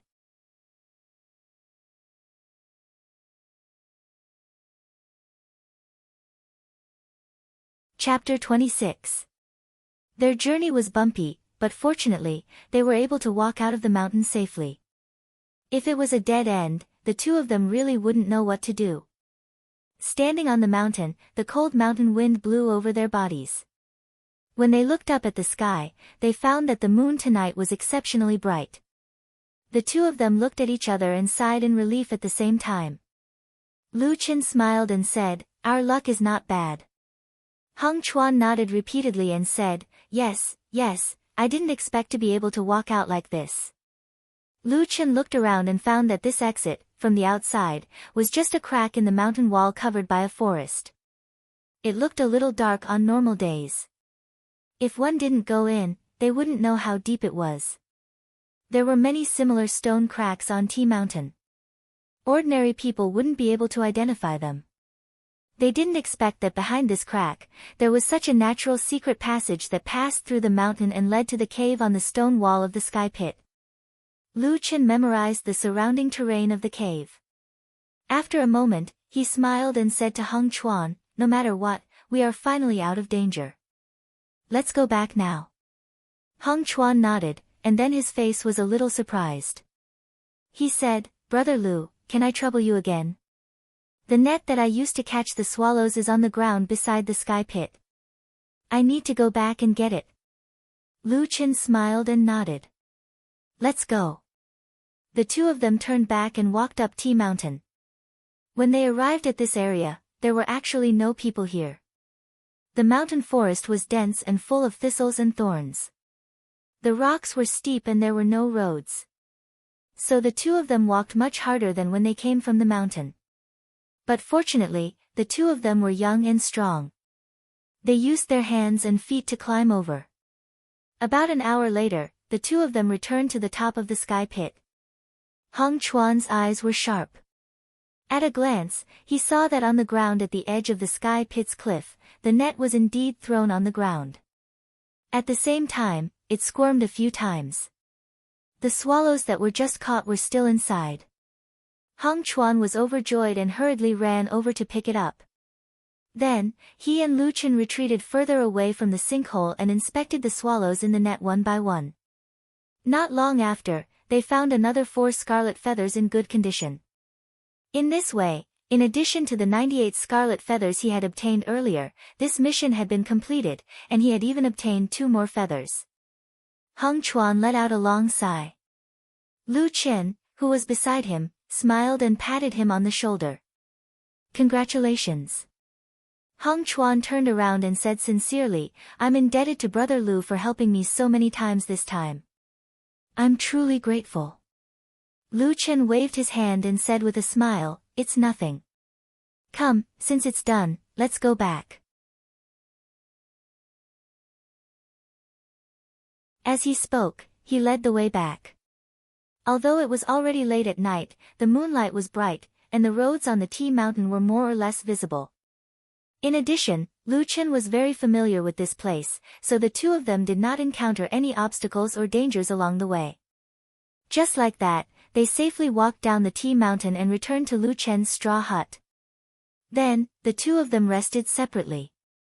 In the blink of an eye, it was the second day. When the sun rose and the sunlight drove away the coldness of the night, the sound of chickens crowing and dogs barking could be heard from afar in Qingshitang village. A few wisps of smoke curled up from the chimneys. It was a peaceful and tranquil scene. Outside the straw hut at the foot of the Tea Mountain, Lu Chen sent Heng Chuan, who was dressed properly, out. At the same time, he asked him, Brother Heng, you really don't need anything else? The things you brought previously have all fallen into the water and disappeared. Heng Chuan shook his head and said, those are just worldly possessions, it won't be a problem. As he spoke, his expression turned serious, and he looked at Lu Chen and said, Brother Lu, you have a noble character, which I, Heng Chuan, have rarely seen in my life. My master used to teach me that it is difficult to distinguish between good and bad people in the world, but one cannot be judged by one's cultivation level. Seeing it today, I finally know that it is the truth. Lu Chen laughed and said, Brother Heng, you are flattering me. I only helped a little, don't take it to heart. Heng Chuan shook his head and said, not at all. This is not a small matter to me, and even if it is a small matter, Brother Lu acted bravely for a just cause and helped out righteously. Last night before I fell asleep, I asked myself, if I was Brother Lu, would I be able to do the same? But after thinking about it again and again, I did not dare to say the word, yes, with certainty. I am really ashamed. Lu Chen was startled, and the smile on his face disappeared. He looked at Heng Chuan with a rare respect and said, Brother Heng, you are too strict with yourself. Heng Chuan smiled and looked at Lu Chen. He said, Brother Lu, you have indeed helped me a lot this time. In addition to that accident on the mountain last night, you even saved my life. I really do not know how to repay such a great kindness. Lu Chen smiled and shook his head. Just as he was about to say something, Heng Chuan said, Brother Lu, let me be bold and ask one more thing. You have lived in this Qingshitang village for so many years, is it also because of the opportunity to go to the nearby 1,000-year sect to check your innate talent and see if there is a chance for you to cultivate? Lu Chen raised his eyebrows slightly, and a faint glimmer flashed across his eyes, but he quickly returned to normal. After a moment of silence, he smiled and said, more or less. Look at the people living in this village, who doesn't do it for this reason? Heng Chuan nodded. After a moment of silence, he took a jade pendant from the hilt of the sword behind him and passed it to Lu Chen. Lu Chen was slightly stunned. He reached out to take the jade pendant and felt a slight coolness to his hand. The jade pendant was about an inch square and had a warm luster. There were no words on it, only a picture of a river was carved on it. This is... Lu Chen raised his head and asked Heng Chuan with a puzzled look on his face. Heng Chuan took a deep breath and said sternly, Brother Lu, this jade pendant is my personal keepsake. Keep it well. Although I don't know what kind of opportunities you will encounter in the future, if you are not satisfied, you can bring this item to Kunlun Mountain to find me. I dare not say anything else, but I will definitely ask for a chance to test your innate aptitude. If you're fortunate enough to have good fortune and fated chance, you'll be able to enter my Kunlun sect as your body's root bone. If you don't have talent and fated chance, I can also guarantee that you'll be a part-time disciple in Kunlun sect. I don't dare to say what your future will be like, but you'll be better than an ordinary person. Lu Chen's body shook slightly, and his face showed some surprise. Then his eyes flashed as if he thought of something. His expression changed a few times. After a moment, he nodded heavily and said, I didn't expect Brother Hong to be so generous and righteous. I understand, I will accept this gift. Hong Chuan laughed and cupped his hands at Lu Chen. Without saying much, he turned around and strode away. Soon, he went down the foot of the mountain and walked further and further away on the bluestone road beside the clear water stream. Soon, his figure disappeared among the clusters of green bamboos and peach blossoms. Lu Chen, who was standing in front of the hut, looked up at the sky. He saw that the sky was blue and the sky was clear. For some reason, a smile slowly appeared at the corner of his mouth.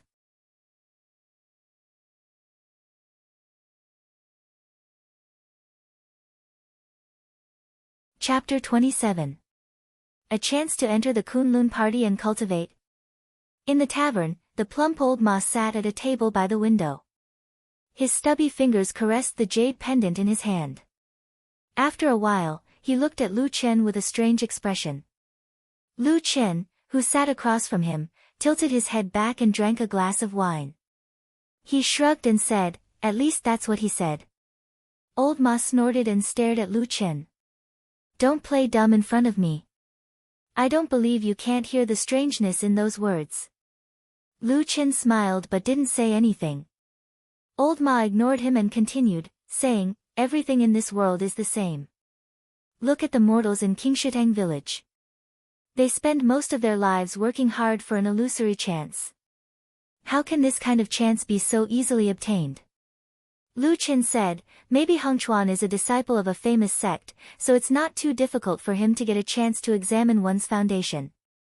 Old Ma sneered and said, that's the Kunlun party, one of the top sects in Zhengxianmeng. Although it's no longer at its peak, a starving camel is still bigger than a horse. No matter what, it's not something a useless sect like the Thousand Autumns sect can compare to. Do you believe that the leader of the Thousand Autumns sect has to personally welcome a foundation establishment disciple of the Kunlun party? Lu Chen smiled and said, you're looking down on the Thousand Autumns sect too much. Old Ma sneered and looked as if he was clearly looking down on that stupid sect. Then, he suddenly paused and looked at Lu Chen. Speaking of which, what's that guy's cultivation level? If he's a foundation establishment disciple, he's an elite of the Kunlun party.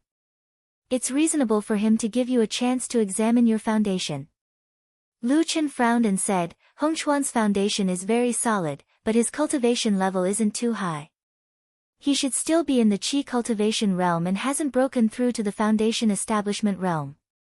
Old Ma shook his head and said, that shouldn't be the case. Kunlun sect is such a famous sect with so many disciples. If it's just the most ordinary disciple in the qi refining realm, no matter what, he wouldn't have such a big face. Unless there's someone behind him, well, an elder with a very high status in the sect, or he simply has a highly respected master.